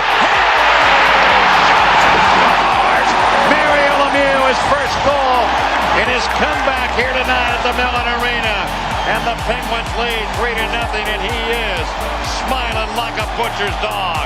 Mario Lemieux. Oh, the band is out on the field. He's going to go into the end zone. The Bears have scored, but the bands are out on the field. Pearson moves in front of the STP Dodge. Petty comes back to the inside. They almost touch as they move down low in the banking. They're going to be side by side as they exit the bank and head for the finish line. Richard Petty goes back in front. They both spin. They're in the wall. Petty is sliding, slamming into the wall. He's coming down toward the finish line. Will he make it? Pearson is still running. The winner is car number 21. An amazing finish. Richard Petty's car demolished in the front end, as well as car number 21. An unbelievable finish, a terrible crash. David Pearson has won the Daytona 500. Leitner catches, comes down, dribbles, shoots, scores! Christian Leitner has hit the bucket at the buzzer! Pitched by Downey, swinging. There's a drive into left center field. That ball is going to be out of here. It's gone. It's 7-15. There's a new home run champion of all time, and it's Henry Aaron. The most valuable player is Magic Johnson. 42 points, 15 rebounds, and 7 assists. He starts at center, plays forward and guard, and leads the Los Angeles Lakers to a world championship 123-107 over Philadelphia. Whether you collect sports memorabilia, fantasy championships, or winning bet slips, talk about it on Better Sports Network.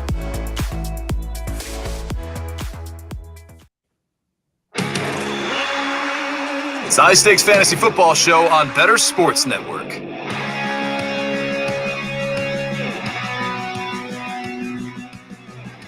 3 minutes past the top of the hour here, the second hour of the High Stakes Fantasy Football Show right here on the Better Sports Network, your home for the HSFF show.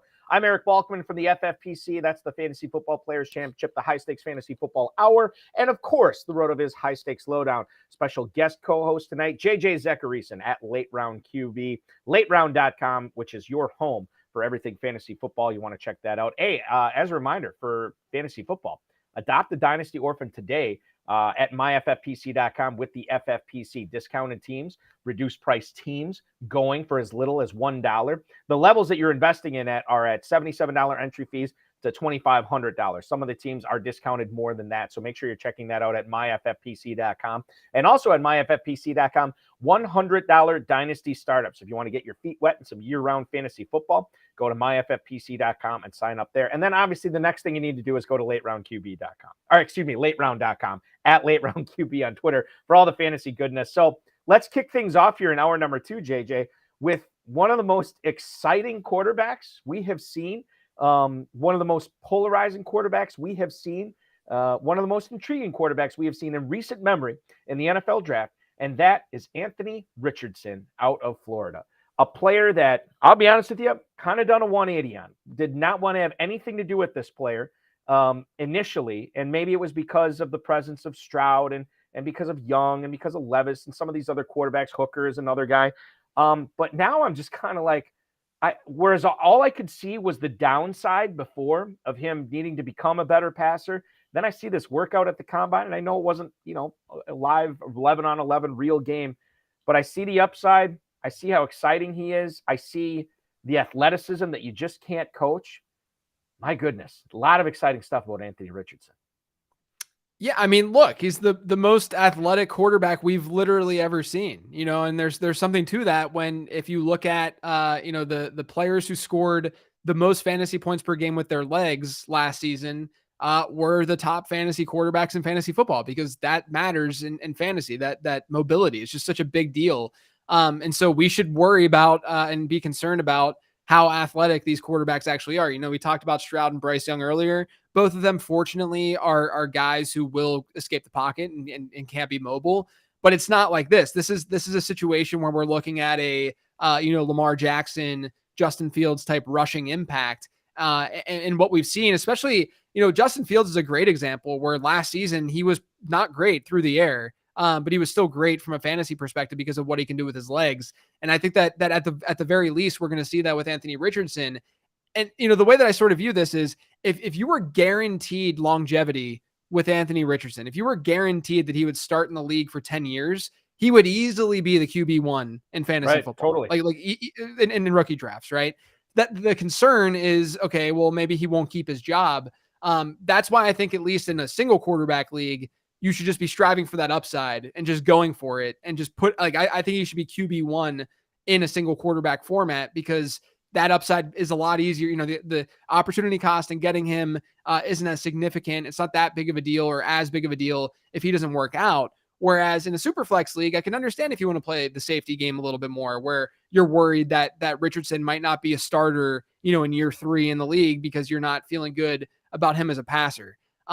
I still am not concrete with my rankings with these 3 quarterbacks. Like, I would not be shocked if post-draft I have Anthony Richardson as my QB1, even in Superflex, because the upside is just immense. We're striving for these guys. I think of these 3 quarterbacks, he's the one who has an opportunity in fantasy football, again, not necessarily real football, but in fantasy football, to be able to match a Josh Allen and Patrick Mahomes, whereas I don't feel as confident in that. I feel more of like the Stroud and Bryce Young being able to match maybe like a Trevor Lawrence, as opposed to, being able to match some of those really, truly elite guys in fantasy.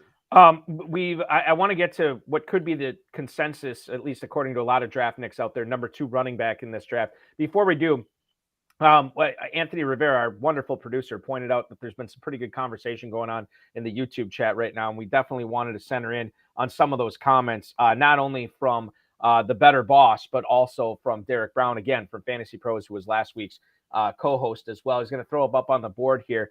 Derek Brown, this is what elite content looks like. Now, clearly, he's only looking at your side of the screen, JJ, because there's not all the elite content is coming from you right now. And obviously, the better boss also chiming in too, saying that the rookie scouting reports are trophy. I don't know, how do you say that trophy emoji? Do you say trophy? Yeah, I think you did it. Yeah. I don't. Yeah, I'm not. This is not my forte in knowing how to pronounce the emojis or whatever. So they're obviously loving the content. And by the way, I should also say Derek also agreed with you that Bijan Robinson in a super flex, slam dunk 102 if Stroud is going to be the 101 off the board. You definitely take Bijan Robinson over Bryce Young. Okay, back to Jahmyr Gibbs here for a second.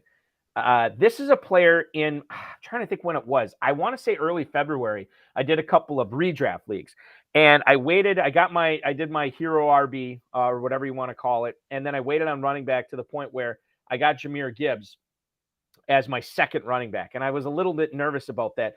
But I think I can squeeze some top 20 output from Gibbs in a lot of weeks this season, JJ, because of how talented he is as a passer. Like, he was at Georgia Tech. I think he caught 60 balls in 2 years at Georgia Tech.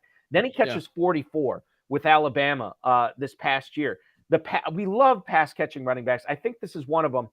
He may not ever be a top 3 overall running back, fantasy running back, but you don't necessarily need that. I mean, if I can get the top 15, top 20 running back here with the second running back off the board, I kind of like my chances with Jahmyr Gibbs here for dynasty purposes, at least. Yeah. And look, you're coming at this with a lot of nuance, which is great, because I think that there's a lot of people who just see him as this like insanely high ceiling running back who's super electric with the ball in his hands, which he is. I mean, he's an unbelievable player, but I do think that size is a concern, at least a red flag that some people are sort of ignoring at times when they're evaluating Gibbs. You know, I did a quick little study through my newsletter a few weeks ago where I sort of bucketed running backs who went to the combine or were drafted since 2011. And I bucketed them in different weight classes. So above 230 pounds, above, or, 220 to 229, 210 to 219, et cetera, et cetera. And, obviously the majority of running backs are, above 200, above 210, what have you. And so if you were to just look at your sample and look at how these guys produced and say, these smaller running backs are worse than the bigger running backs. That's true, but it's not really fair because the majority of smaller running backs are getting drafted later in the NFL draft, right? So even if you adjust for draft capital and you look at players who are drafted in rounds 2 and 3, and you continue to look at these buckets, you see a pretty dramatic difference in their ability to hit 10, 12, 14, 16 plus PPR points in a given season through the first 3 years in their league. Just to give you an example. So you go back, this is since 2011, all running backs who went to the combine or who were drafted, who were in the 190 to 199 range, none of them, and this is in the second and third round, there were some of them, none of them gave you 10 plus PPR points in one of their first 3 seasons in the league. If you go to the 200 to 209 range, 15% of them gave you 14 or more points per game in one of those 3 seasons. You go up one weight class, the 210 to 219, that goes from 15% to 47%. Wow. So all of a sudden you're seeing this very, very clear correlation between guys. A lot of people use like 200 as a threshold for running backs and such. Truthfully, if you're going to use a threshold, which I don't think you should necessarily use, this is all, very, it's more of a rolling thing. But if you're going to use a threshold, 210 is the threshold. 210 is the one that you really want these running backs to hit in order to be a true workhorse. But what these numbers suggest is exactly what you said, where Gibbs can produce and give you that floor. I just worry where that true ceiling is going to come from, because a lot of people are comping him to like an Alvin Kamara. Alvin Kamara was 15 pounds heavier than him. I mean, Alvin Kamara was above and still is above that 210 mark. To me, it's more in that like DeAndre Swift role in range, which again is not bad. And we know that he can do a lot through the air, especially in PPR formats, be a force. But I just don't see him as this like elite prospect because of that size from a fantasy perspective. I think that he's going to do great in the NFL. I think that he's going to roll. But yeah, I mean, that's my biggest concern right now. Well, let me ask you this. When we talk about, because I think going from 15% to 47, I mean, that is really, that's a statistically significant number. When you talk about Jahmyr Gibbs, if he is the number 2 running back drafted in the NFL, so the NFL draft, if we're going by their rankings, if he's the second running back off the board, are you still going to be more likely in your dynasty draft if you're trying to hit on a guy who's, could be a top 5 running back at some point in his career? And if you believe that Gibbs is just who he is, it's just going to be a pass catcher and that's going to be it. Are you going to be more likely in your dynasty rookie drafts to go with a heavier guy, even if he's drafted behind Gibbs, maybe in round 2 or maybe early in round 3? So the reason why I'm still going to have Gibbs as my RB2, one of the main reasons is not necessarily because I think that that he's so much better than the other running backs. I do think that he's, my model thinks so too, that he's the RB2 in this class. But one thing that we can't ignore is the fact that, year over year, he's probably going to retain value a lot better than these other running backs will because of the market, right? So he's going to be a second, third round startup pick, let's say. And that value is going to be able to be retained even if he doesn't have that big of a season. Whereas like a Zach Charbonnet or maybe some of these other bigger bodied running backs who are going in day 2, they're not starting at the same baseline as Gibbs is from a value standpoint in the market. And so I sort of play dynasty in that way where I'm looking at value from a market standpoint. And then I'm also looking at how these guys are actually producing. And Gibbs in the production standpoint, might not be in the best spot in the world just based on the stuff that I just talked about. But from a value standpoint and a market standpoint, I think that he's going to be able to maintain that. So you're going to be able to see sort of, if you draft him, you'll be able to see if maybe the size doesn't matter. I look at this stuff in more of a probability driven way. This is not a black and white thing where I'm saying there's zero chance that Jahmyr Gibbs, can be an RB1 in fantasy football. So because he's going to be able to retain that value, you at least can get a look at him and say, okay, yeah, he can do this or he can't do this. And if you see that he can't do it, maybe he does like what DeAndre Swift did, then okay, maybe the ceiling is not going to be very high, and then you can flip him after year 1. A player that is in that next category, a player who weighed in at 219 pounds, that's 6 feet tall, and knows a lot about Bijan Robinson because he was his backup at Texas, and that's Roschon Johnson. This is another player that I think a lot of high-stakes guys have been talking about since January, and maybe even in some cases before that. The wonder here is, what could this guy have done had he been somewhere else other than in the same backfield as Robinson? And I think it's fair to wonder that. I also look at the numbers. I look at the size, and there's a lot to be excited about there. But I think for me, he is going to be one of the most compelling running backs in this draft class because we could have seen so much more from him, and we didn't. And I don't think it's because he just wasn't talented enough to get on the field. I just think the guy in front of him was so much more talented. How do you look at a guy like Roschon Johnson in this year's class? Yeah, and look, we don't see situations like this very often at all. I know people will say, oh, we've seen other running backs play behind, good NFL running backs in the past, which isn't wrong, but we don't see running backs play behind literally the best prospects in Saquon Barkley, or this elite of a prospect. It's just not very common. And so, my model and the way that I analyze this stuff as like a baseline, as like a guide, is not going to like a guy like Roschon Johnson because his production wasn't there because he's playing behind Bijan Robinson. But my brain, I can sit there and say subjectively, okay, I have to give this guy a little bit of slack because he's playing behind Bijan Robinson. If you look at his per touch numbers, they were all pretty good. And he had actually a decent enough receiving profile because of what he was able to do, as a freshman. And so, that he at least flashed a little bit there. And then the size is there. Clearly I care a lot about running back size. The weight component is important. And I think of all running backs in this draft class, it's safe to say that he's the one where draft capital should influence the way that you view him most. Because an NFL team is literally saying, we want to spend a second round pick on him. We want to spend a third round pick. Or if he does fall to round 6 or something, then you know that, things aren't looking as favorable for Johnson, despite playing behind Bijan Robinson. My comp for him though is Chris Carson. I think that he's got sort of that build, that mentality to his running style. And he has the ability to be a 3-down back, maybe not, a 12, 13% target share guy year in and year out, but Carson was plenty usable in fantasy. And so I think that's sort of like his optimistic outcome, for Roschon. And I think there's a lot of teams that could use a player like him. We have a case of a player being, I believe it was him. Yeah, it was him. Very jet lagged today, JJ. A guy who flew from Las Vegas, took the red eye all the way to Boston to meet with Bill O'Brien early this morning and go through the Patriots playbook. And it's a guy named Zay Flowers.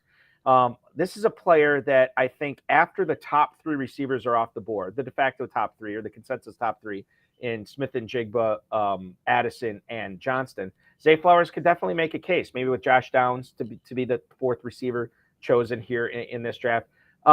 As far as your personal opinion on Zay Flowers and what he brings to the table, how likely is he going to translate that collegiate success to the NFL level and be a productive NFL receiver as well? Yeah, he doesn't check a lot of the traditional boxes analytically, kind of an average breakout age. He's not an early declare. His best season yards per team pass attempt wasn't anything special, but he did that. He did have an above average yards per team pass attempt for 3 consecutive seasons. Like he was productive long enough. It wasn't just like a Jalen Hyatt one season kind of situation. And your question about him translating to the NFL. The thing that I like about him is, first off, he's really tough to comp. He's very hard to find someone that's his size and his production profile to look at and say, oh, this is what we're looking at here. Unfortunately, his top comp for me, objectively was Philip Dorsett. But it's just that there's just not a lot of players like this coming out. And so the one thing though that I really like about his profile is that he only played 33% of his snaps from the slot last season. So he's a smaller guy who plays the perimeter, stretches the field, and he had horrific quarterback play in college too. And so if you combine all of that, you can sort of start to tell yourself a story that his production profile was actually good given his environment, given what they were asking him to do. And then you can see a team falling in love with him and spending that draft capital. Now, I'm not saying that he's the next Antonio Brown, like a lot of people are saying, with Zay, because I just don't, it's not the way that I really approach this stuff. But the fact that we do have a lot of people who are looking at that film and seeing a player like that certainly can't be a bad thing. I wouldn't be surprised if my model ends up liking him more than Quentin Johnston after the draft, after I input draft capital and see where these guys are. Because, his profile isn't like phenomenal, but it's not that bad. And again, I really like the fact that he was able to play on the perimeter at that size, because that shows us, that he can play all over the field. We did talk a lot about Jackson Smith-Njigba in the first hour. What I do want to follow up on you with here is potential landing spot here. Now, I look at the top 10 teams in the NFL draft. I don't necessarily get excited about any of those landing spots, right? But then you look at teams 11 through, let's stop at Green Bay at 15. You have Tennessee, who definitely needs playmakers. You have the Houston Texans picking with their second pick in the first round. And maybe if they take a quarterback with their first pick, that would free them up to draft a receiver. Lord knows they need one, or maybe multiple. You have the New York Jets. I don't know about them with Lazard and Garrett Wilson, whatever. Then you have New England, who obviously we just talked about, was meeting with Zay Flowers today. They always seemingly need receivers. And then the Green Bay Packers, who perennially need receivers each and every year. Is there one of those teams there that you get more excited about Smith-Njigba potentially being drafted by than the others, or are they all, you think, pretty good landing spots? I think they're fine enough landing spots. I definitely lean talent more than that landing spot situation, from a dynasty standpoint for sure. Cause those situations are going to change, and we often overstate, what these landing spots are and what they're going to do to these players. But I think Green Bay is pretty intriguing because they have needed a consistent sort of slot guy for a while now. They tried it with Amari Rodgers. Obviously they sort of tried it with Randall Cobb. I don't even know if that was really a try, but they've needed that presence in the middle of the field, and they have guys who can play the perimeter right now too. And so I could see that being a pretty favorable landing spot for him. But I think that he's the type of player where he's going to thrive wherever you go. Because he's going to be able to play all over the field. And like I said earlier, any team that drafts him, even though he played the slot in college, and aren't just going to throw him in the slot, every snap in the NFL, he's going to be able to be out there in 2 wide sets too. Shifting to the tight ends, we have not talked about the consensus number 1 tight end in the draft this year, and that's Michael Mayer, a player who actually has been mocked to Green Bay by many of the pundits out there at 15. I was kind of down on him. If you look at, not to turn this into a Packers segment, but it often turns that way on the show. But if you look at what Packers GM Brian Gutekunst has done in his tenure since taking over as GM for Ted Thompson, I don't know if he follows the relative athletic score, but his first-round picks have always had an elite RAS score every single year. Now, Michael Mayer, I looked at what he did at the Combine, and I don't think he did everything at the Combine, if I remember correctly. Wasn't that great? Then I saw what he did at his pro day, and granted, it's pro day. But all of a sudden, his RAS score, I think, was like 8.8, something like that. I mean, that was really, really good. And so now all of a sudden, I think he might be involved for the Packers at 15. This is a guy who is a great blocker, great ball skills, he's never going to beat somebody down the field in a foot race, which you don't have to. I mean, he's very good after the catch as well. I like him quite a bit. And when you think about the tight end premium format that the FFPC features, Michael Mayer is got to be a guy that gets people very, very excited. I've heard a lot of Mark Andrews comps to this guy. I don't know who you've comped him to, but your thoughts on Michael Mayer, JJ? Yeah, I think Mark Andrews is a good one. He in the model that I built for the tight end model I built, he had a really strong best season yards per route run rate. His speed score was really solid, as you were noting, with the RAS score and such. It was solid. The size is there. The age is good. I mean, everything's really there. He's a very complete tight end. I think that, we could be looking at, to your point with tight end premium, we could be looking at maybe like a Zach Ertz type at the next level. Maybe like a better version of Hunter Henry, if you will, that kind of archetype, maybe like a Jason Witten, type player, which is not a bad thing. I mean, like people just remember like late career Jason Witten, but like early career Jason Witten, I mean, he was not an unathletic dude. I mean, he came out and he was a very, very strong tight end. So I think he's definitely the safest bet at tight end. Is the ceiling because of the athleticism, his athleticism isn't like quite as high as some of the other tight ends in this class just because they're so good. But I do think he's the most well-rounded and solid tight end in this class. So follow up to that, for redraft purposes, are you more excited to draft Michael Mayer in redraft leagues, considering that maybe because he is so much more polished than a lot of other rookie tight ends, that you don't have to wait the prerequisite of sucking for a year in the NFL as a tight end before you become good? Maybe you don't have to wait around for Michael Mayer, right? Yeah, I think that's valid for sure. I'm definitely someone who doesn't obviously target rookie tight ends. No one really targets rookie tight ends. But there's a lot of data that's to support that. But I do think that if he does fall into a favorable spot, you can make that argument because he's the most well-rounded tight end and ready to go of this class. Luke Musgrave is the final player or final tight end I want to talk about here in this breakdown segment. Luke Musgrave is a player that did test very well at the combine and had a high relative athletic score. For whatever reason, and maybe you can delve into that, of why he is not mentioned more among the Mayers, among the Kincaids, among the Washingtons. I don't know exactly why, but I do know that this guy is probably going to be, if he's not a late first-round pick, he should be a second-round pick. I can't imagine living in a world where he slips to round 3, but as I always say, JJ, there's a non-zero chance of anything. Luke Musgrave, this is another guy I'm pretty excited about in a deep tight end class. I wonder if the tight end class wouldn't have been this good this year if maybe we'd be talking about Musgrave being in the late first round. Your thoughts on Luke Musgrave? Definitely athletic, super, super athletic. And that matters a lot more. I mean, it doesn't matter at all for me, really, a wide receiver, unless they're just like horrific athletes. But when that's the case, they generally just don't get draft capital. But he's insanely athletic, and that matters at tight end. So, with him in my model, he's an 83rd percentile tight end, which makes no sense to anyone listening to this. It's basically like fifth-ish, in this class, right? Because a lot of these guys are like in that range and in the low 90s in terms of percentile. But the reason for that is because his production profile really wasn't that good. His best season yards per route run was actually pretty low. And I dug into this because I was curious. Because again, I just started sort of modeling tight ends this offseason, but 41 tight ends in the database had a sub 1.2 best season yards per route run rate, which is what Musgrave had. None of those guys gave us 10 plus PPR points per game in a single season across their first 3 years in the league. So there is a little bit of concern there. Now, I will say, with that being said, 41 isn't a giant sample. And some of the guys in that group, there's like probably 5 to 7 of them haven't played a full 3 years yet.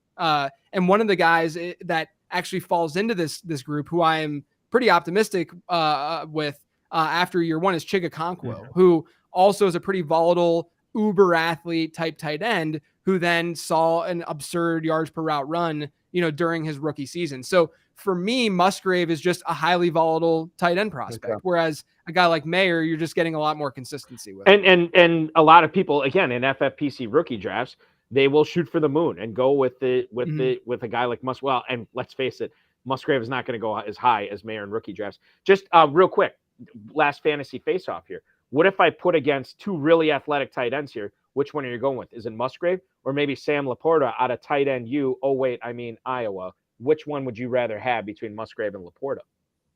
I like Laporta a lot. He has the yards per route run is just a very, very good, simple metric to look at for these tight ends. If you want to look at best season for them, there's other factors that I'm looking at within the model, like speed score, like I mentioned, and age, like I mentioned. Laporta looks really, really good. He had a really good yards per route run rate. And then that combined with the speed score and such, he just looks a little bit better than Musgrave. We have so much more to get to here on the Better Sports Network. Better Sports Network is Sports Talk 3.0. You can join our live talk shows like this one wherever you are with a push of one button at bettersports.com. Chat with our community, myself, JJ Zachariason, and the rest of our hosts in real time on YouTube, Facebook, Twitter, and Twitch, as many of you have been doing tonight as well. We're going to step out just for a second. When we come back, we are going to talk about the late round prospect guide. We're going to talk about JJ's process that he's been talking about throughout the night.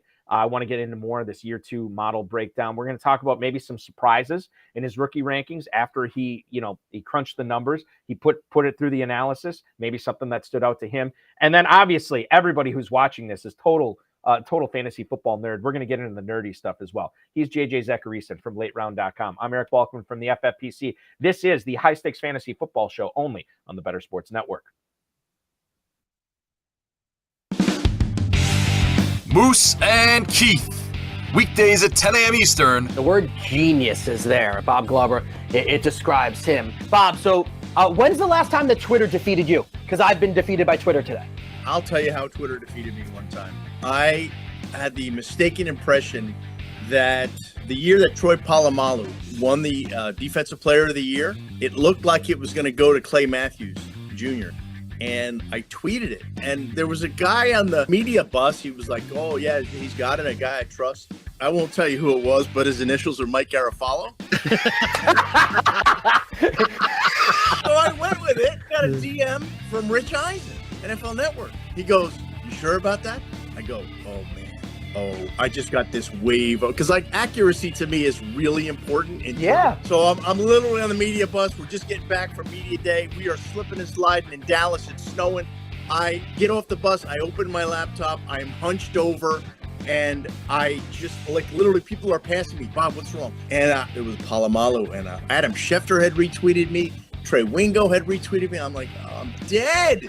So when it's Polamalu, then how do you handle that? What was the subsequent tweet I think afterward? I said, got some bad Twitter info. I didn't put Garafalo's name on there. I had to 10 years later, you can out him. I like that. Yeah. He wouldn't mind that. He knows the stories. Yeah. He actually said to me, hey, Bob, I think you might have jumped the gun on that. I was like, oh, crap. There we go. Campus to Canton on the Better Sports Network. Would Dion bench Shedeur? I don't think he would. How bad would it have to be? Because we've seen horrendous quarterback play from this Colorado team for the last, 5 years? JT Shroud, Brandon Lewis, just terrible quarterback play. They were 131st, which is dead last in pass EPA per play. Obviously, it will be better, but how bad does it have to be for him to bench his own son? I'm not sure he will ever either, especially with the attitude that he came in with.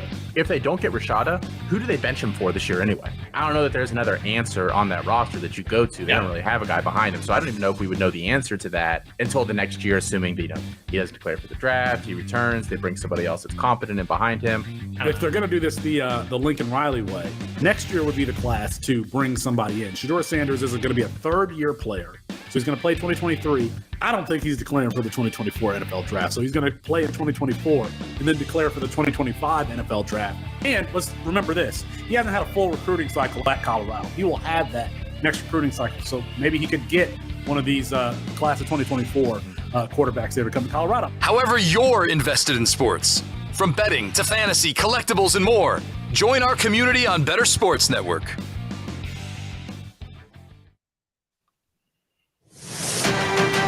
It's the High Stakes Fantasy Football Show on Better Sports Network.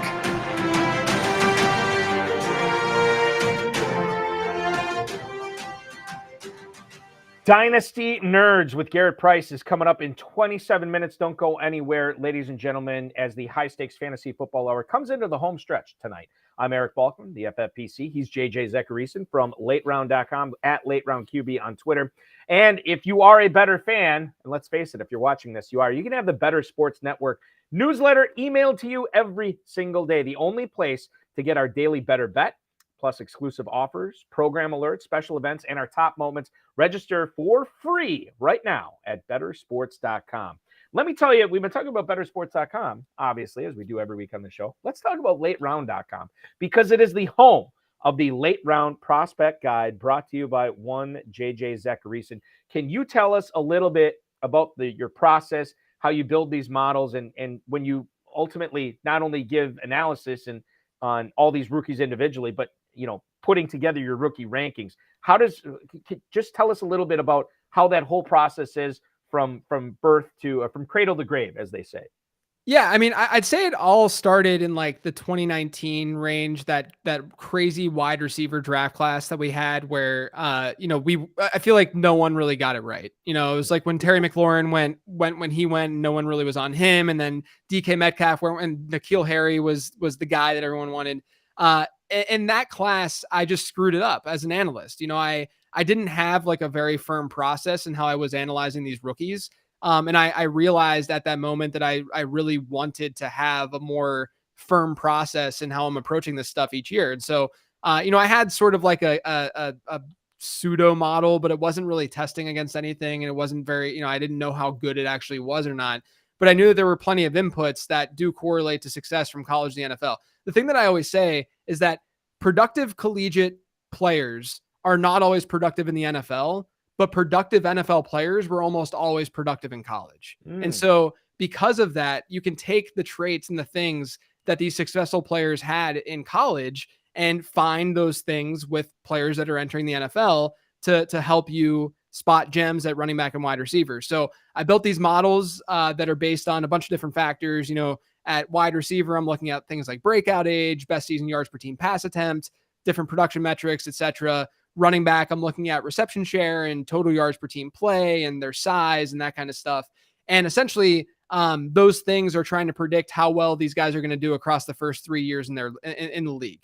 And draft capital is a piece of this as well, a piece of that model as well. And so basically, I built these so that I have just this baseline, this guide that I can work off of and not stray too far in one direction with some of these guys. It's really easy when you don't have a foundation with a process or anything to get really enamored with a player and just start to either overrate him, or if you don't like the guy, underrate him way too much. Whereas, with this model, I'm able to say, okay, I know that this model is more predictive than draft capital itself at predicting how well these guys are going to do in fantasy. I know that it's more predictive than how I've tested against rookie draft ADP too. And I know that it's more predictive than that. And so I know it's giving you an edge. And so I can then work off of this and sort of build my rankings off of that.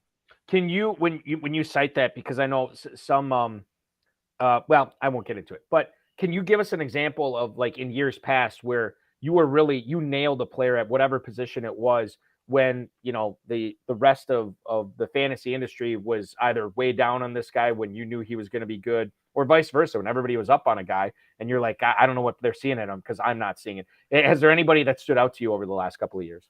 Yeah, I think what's really interesting, and just like this is my approach to fantasy football in general, is that I don't necessarily take a stance and say, I love this guy and you guys are all wrong. I love this guy and I'm going to go with this guy. It's more so I look at everything in a probability driven way and I'll say, I like this guy more than the market does, or I like this guy less than the market does. Right. And I think there's a big distinction there because one of them, you're sort of saying, you guys are wrong about the player's talent, but I'm more so saying, I just like this guy more versus where you guys are drafting him.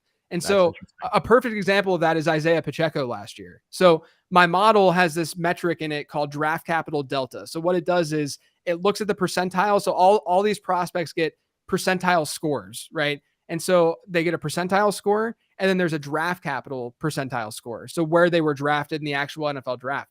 Isaiah Pacheco had a 48th percentile prospect score. That includes where he was drafted and all his production metrics, etc.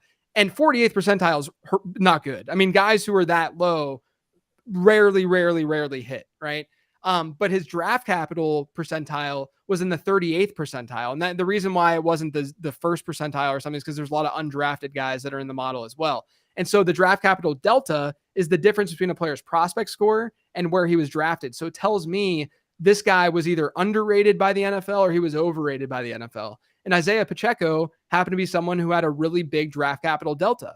And immediately I'm like, wow, okay, well, there might be something here, because not only does he have a better than advertised profile, but he also went to the Kansas City Chiefs. Oh, and by the way, his top comp within the model was Damian Williams, a player who thrived in the Chiefs offense. So to me, it's more so about putting these pieces together. And I try to do that in the guide, in the prospect guide, is to tell a story about these players analytically, because I think it's important to not just say, this guy has this score, go draft this guy. We need context. We need nuance. We need to have discussion about these players, because this is not the way that evaluation works. It's not the way that fantasy football works. You shouldn't have a black and white sort of mentality towards this stuff. It's much more, I think much more in the gray area, and the opposite's true too. Like my model didn't love Christian Watson last year, but I noted in the guide where, sometimes athleticism translates really well to the NFL. And that's exactly what happened with Christian Watson. So, to me, it's just more so having this like streamlined way of doing all of this.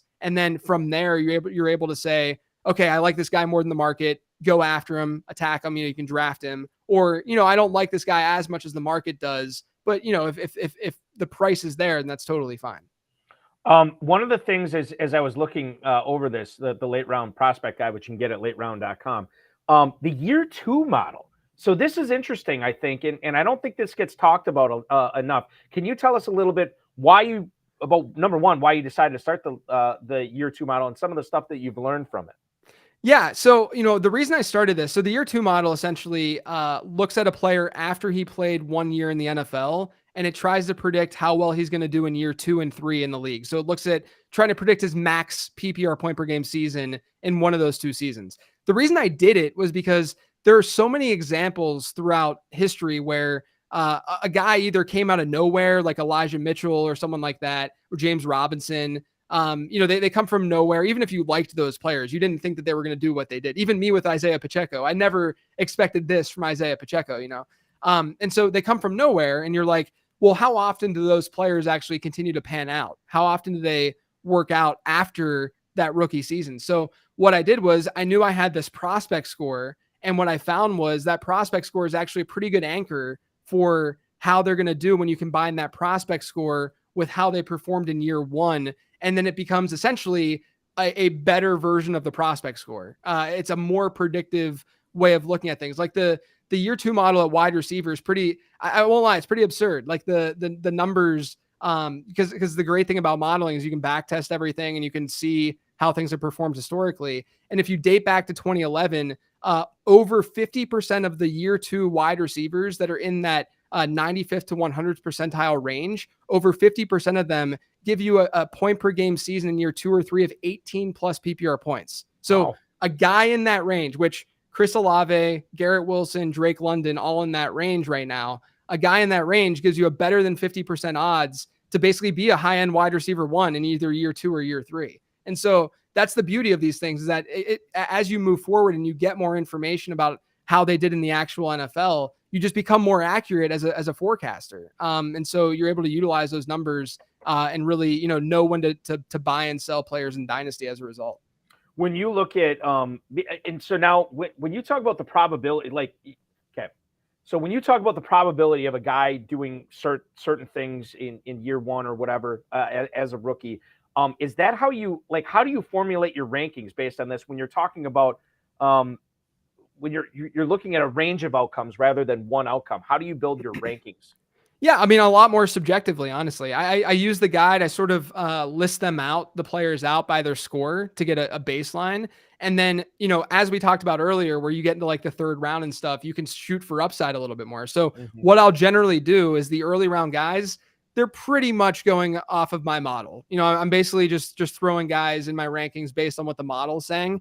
But then once you get in the mid-second round of a rookie draft, typically, in that like 20 to 30 range overall, that's when I'll start looking at more of these guys' profiles who have maybe better size at running back, as opposed to, getting a guy who has a better floor or projects to have a better floor. So there's just some subjectivity involved with it. But like I said, the prospect scores and the guide allows me to not get stupid with things. Honestly, like it really comes down to that, because it's really easy to like a lot of these players pre-draft, and then they don't get the draft capital, let's say. And then it's very easy to be like, well, I still love this guy. I'm sticking with it. I loved him before, but But when you have a model like this, you're able to say, okay, well, the model's telling me, it's screaming at me that this guy probably sucks, so I probably shouldn't rank him where I'm ranking him right now.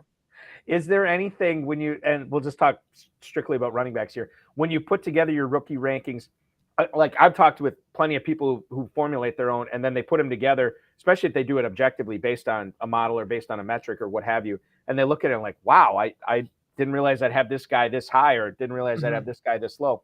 You talked about how when you get into the latter round running backs or not the elite ones in this class, it becomes very subjective. When you put your rankings together for running backs this year, JJ, and I know it's fungible, it's going to change after the draft and so on and so forth. Is there anything that maybe people would be surprised at, or maybe that surprised even you?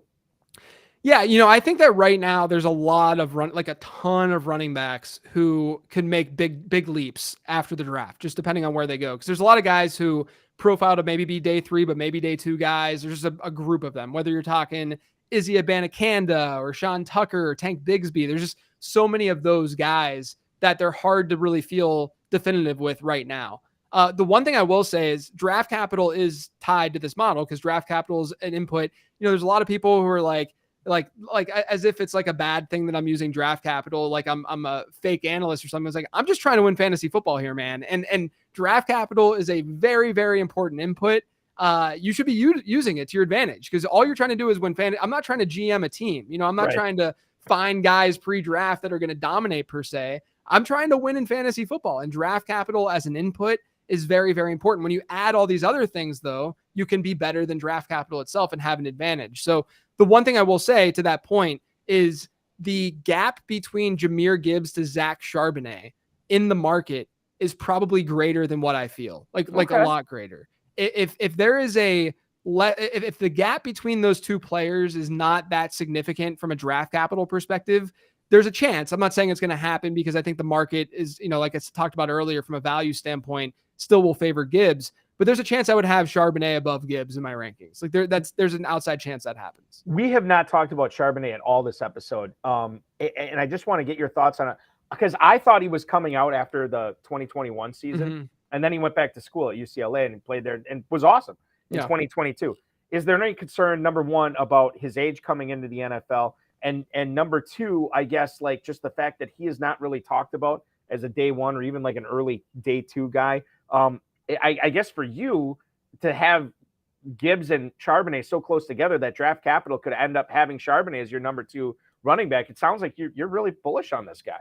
Yeah, it could happen. I mean, if there's it all depends like where they're going in the draft just based on how the formula works for draft capital within the model. But if they're like 10 spot, like if they both go in the middle of round 2 or something, and there's a 10 spot difference or a 15 spot difference, there's a chance that the model would favor Charbonnet over Gibbs because he has the size. It's very rare to get, and I have this in the guide itself, but it's very rare to get a bigger bodied running back who has decent draft capital, who also has a best season reception share above 12%. So I'll just read you since 2011, 210 plus pound running backs with a best season reception share above 12%.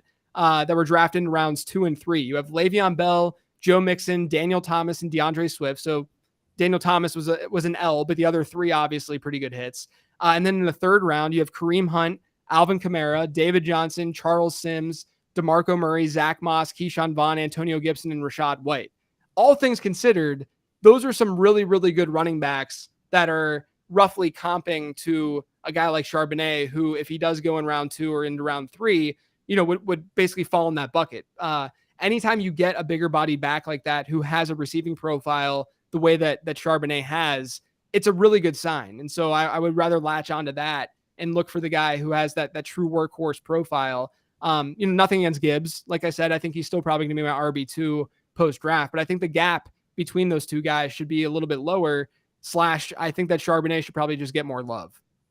And you're probably right. And I know, and probably by me too, like I do not, I guess maybe I just overvalue age when it comes to running backs in the NFL. Fair. Running backs and receivers in general. Like I don't necessarily like it when they stay. Well, I definitely know I don't like it when they stay there last year. Yeah. Like I love the players that come out early. Those are the players I always love. So maybe I'm just penalizing too much on that.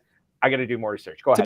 To be fair, age is the draft day age is so breakout age is part of the wide receiver model, and draft day age is part of the running back model. And the model still, right now pre-draft, like whenever I published the guide, Charbonnet was an 89th percentile running back, which is good. It's not like elite. And then Jahmyr Gibbs was 93rd percentile. So there's still a decent gap there. But what I'm saying is I do think that there could be like a 1 or 2 percentile difference between the two post draft, and that's where things get really, really interesting. I know what I want to ask you about the models. Do you have a model for each position as well as a model for each position in the year 2 model as well? Yeah. So running back and wide receiver are the 2 models that I published in the prospect guide. I have not built a quarterback model yet because it's very, very difficult. And then the tight end one, been working on this offseason. So hopefully I'd be able to get that in the prospect guide next year. But year 2, all the year 2 stuff you can find in the prospect guide. I have profiles for every relevant running back and wide receiver entering their second year in the league. There are so many receivers that we just don't have the time to talk about. Yeah. Who's a receiver that people are not talking about enough in this draft, JJ? Jaden Reed out of Michigan State is someone who I think, number one, could go day 2, which would be awesome. But also his profile is pretty sweet. He played at Western Michigan his freshman year, and at Western Michigan, he outproduced as a freshman D. Eskridge, who was a junior at the time. Eskridge, obviously, second-round pick bust, but second-round pick. And then if you look at how in the exact same environment, so Jaden Reed leaves Western Michigan and goes to Michigan State, and then Sky Moore enters Western Michigan that next year. Jaden Reed's freshman season yards per team pass attempt was better than Sky Moore's as a freshman. And so you're looking at that comparison and you're saying, okay, we love we didn't love D. Eskridge, but the Seahawks love D. Eskridge coming out. A lot of people, including myself, I like Sky Moore last year as a prospect coming out. And so Jaden Reed in that same environment outperformed him, as a freshman. And then at Michigan State, his profile was really strong. He did it all there. He got touches on the ground. He returned kicks and punts. His profile looks pretty good from that perspective. And then, so I'm doing all this and I'm looking at Jaden Reed's profile. I'm like, oh, this guy's pretty interesting. And then I look at his comps. His number 2 comp in my model was Stephon Diggs. And so I'm like, all right, I guess I got to like Jaden Reed now. So Jaden Reed's been my sleeper this year. Have you done just can you give us a taste of what your year 2 model you think will look like for Sky Moore?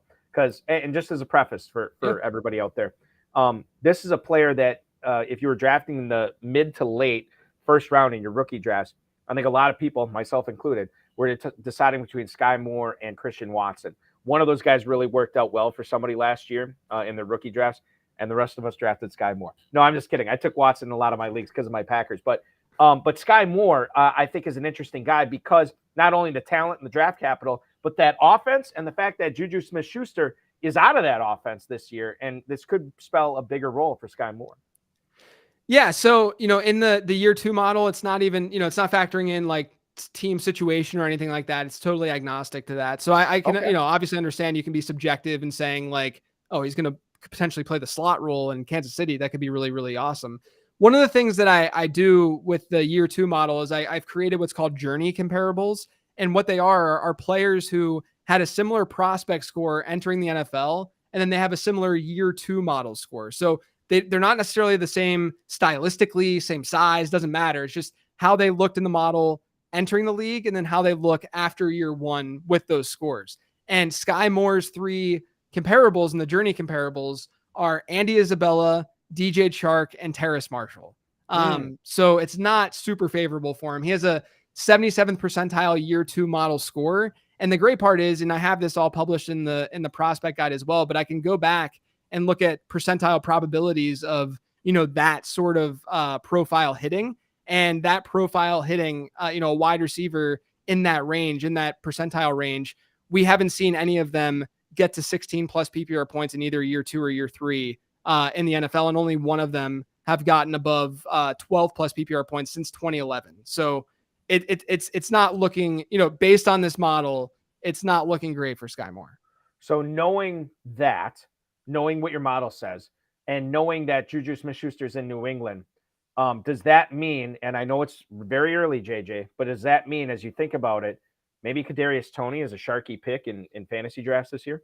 Yeah, I mean, yeah, I think that I would favor Kadarius Toney above a Sky Moore, and it sucks because I mean I like Sky Moore coming out. Like I said, he wasn't, I had my model like Jahan Dotson a good bit more, but Sky Moore had an 87th percentile score. He looked good objectively, but we just have to be realistic. And when guys don't do well year one, they generally just don't do well the rest of their career from a fantasy perspective. I mean, I think that Moore could be like a 11, 12 point PPR guy every once in a while, but I just don't know if we're going to see that consistently. Whereas Kadarius Toney, his year two score last year was in like the 88th percentile or so.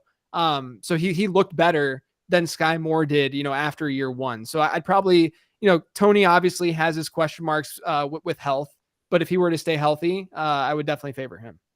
LateRound.com is your home for all things JJ Zachariason. I'm going to go through this. You tell me what I miss, okay?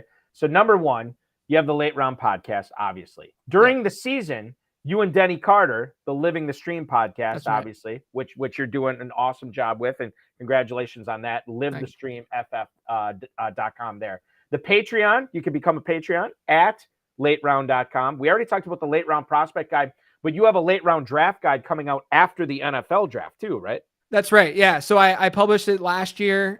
It was great, like from the perspective of how it was received, which was awesome to see. Cause it's one of those things where like, I'm putting together this stuff for the first time and I'm throwing it out to the public and I don't know how people are going to react. And fortunately with the draft guide, I look at this stuff, clearly from this show, hopefully people could see, I look at things in a very probability driven way. And in a very game theory driven way. And so that guide each year is more so a game theory and strategy type guide, as opposed to just giving you here's who you should pick and why you should pick them. Here's really the background between, or the background of that and why you should be studying the market and the market trends and stuff like that. Because it's really, really important in finding gems, because, it's not the easiest, the easiest way to win in fantasy football is not by just picking the right players. There's strategy involved in doing that. And so the draft guide really digs into that strategy. I give my rankings, I give my player picks, all that kind of stuff, my favorite values, all that stuff. But the bulk of it really is more game theory driven. In case you miss any of JJ's articles, go to lateround.com, sign up for the newsletter. You'll get them delivered right in your email inbox.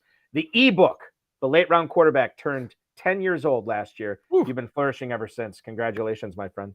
Thank you, man. I really appreciate it. JJ Zachariason, follow him on Twitter at LateRoundQB. Check out all the stuff that you could possibly want to know for your rookie drafts and all things fantasy football year-round at LateRound.com. Remember to sign up and grab that Late Round Prospect Guide right now. I want to thank JJ. I want to thank our producer, Anthony Rivera. We will return next Thursday at 7/6 Central. Remember, if you want to put some of the tools that you have been given tonight from JJ Zachariason to good use, go to myffpc.com. Register for the 2023 FFPC Never Too Early Best Ball Tournament. Win $25,000 there. You can also win you can also win $1 million in the inaugural Fantasy Pros Championship. Just $350 entry fee. And if you register by June 1st and draft by June 15th, you're going to get a free $35 league credit. You can do that up to 3 times. That's over $100 in free FFPC teams. While you're there at myffpc.com, adopt the Dynasty Orphan team for as little as $1. Reduced prices teams are available right now. $77 to $2,500 is the normal level, but you can get them a lot cheaper right now at myffpc.com and play fantasy football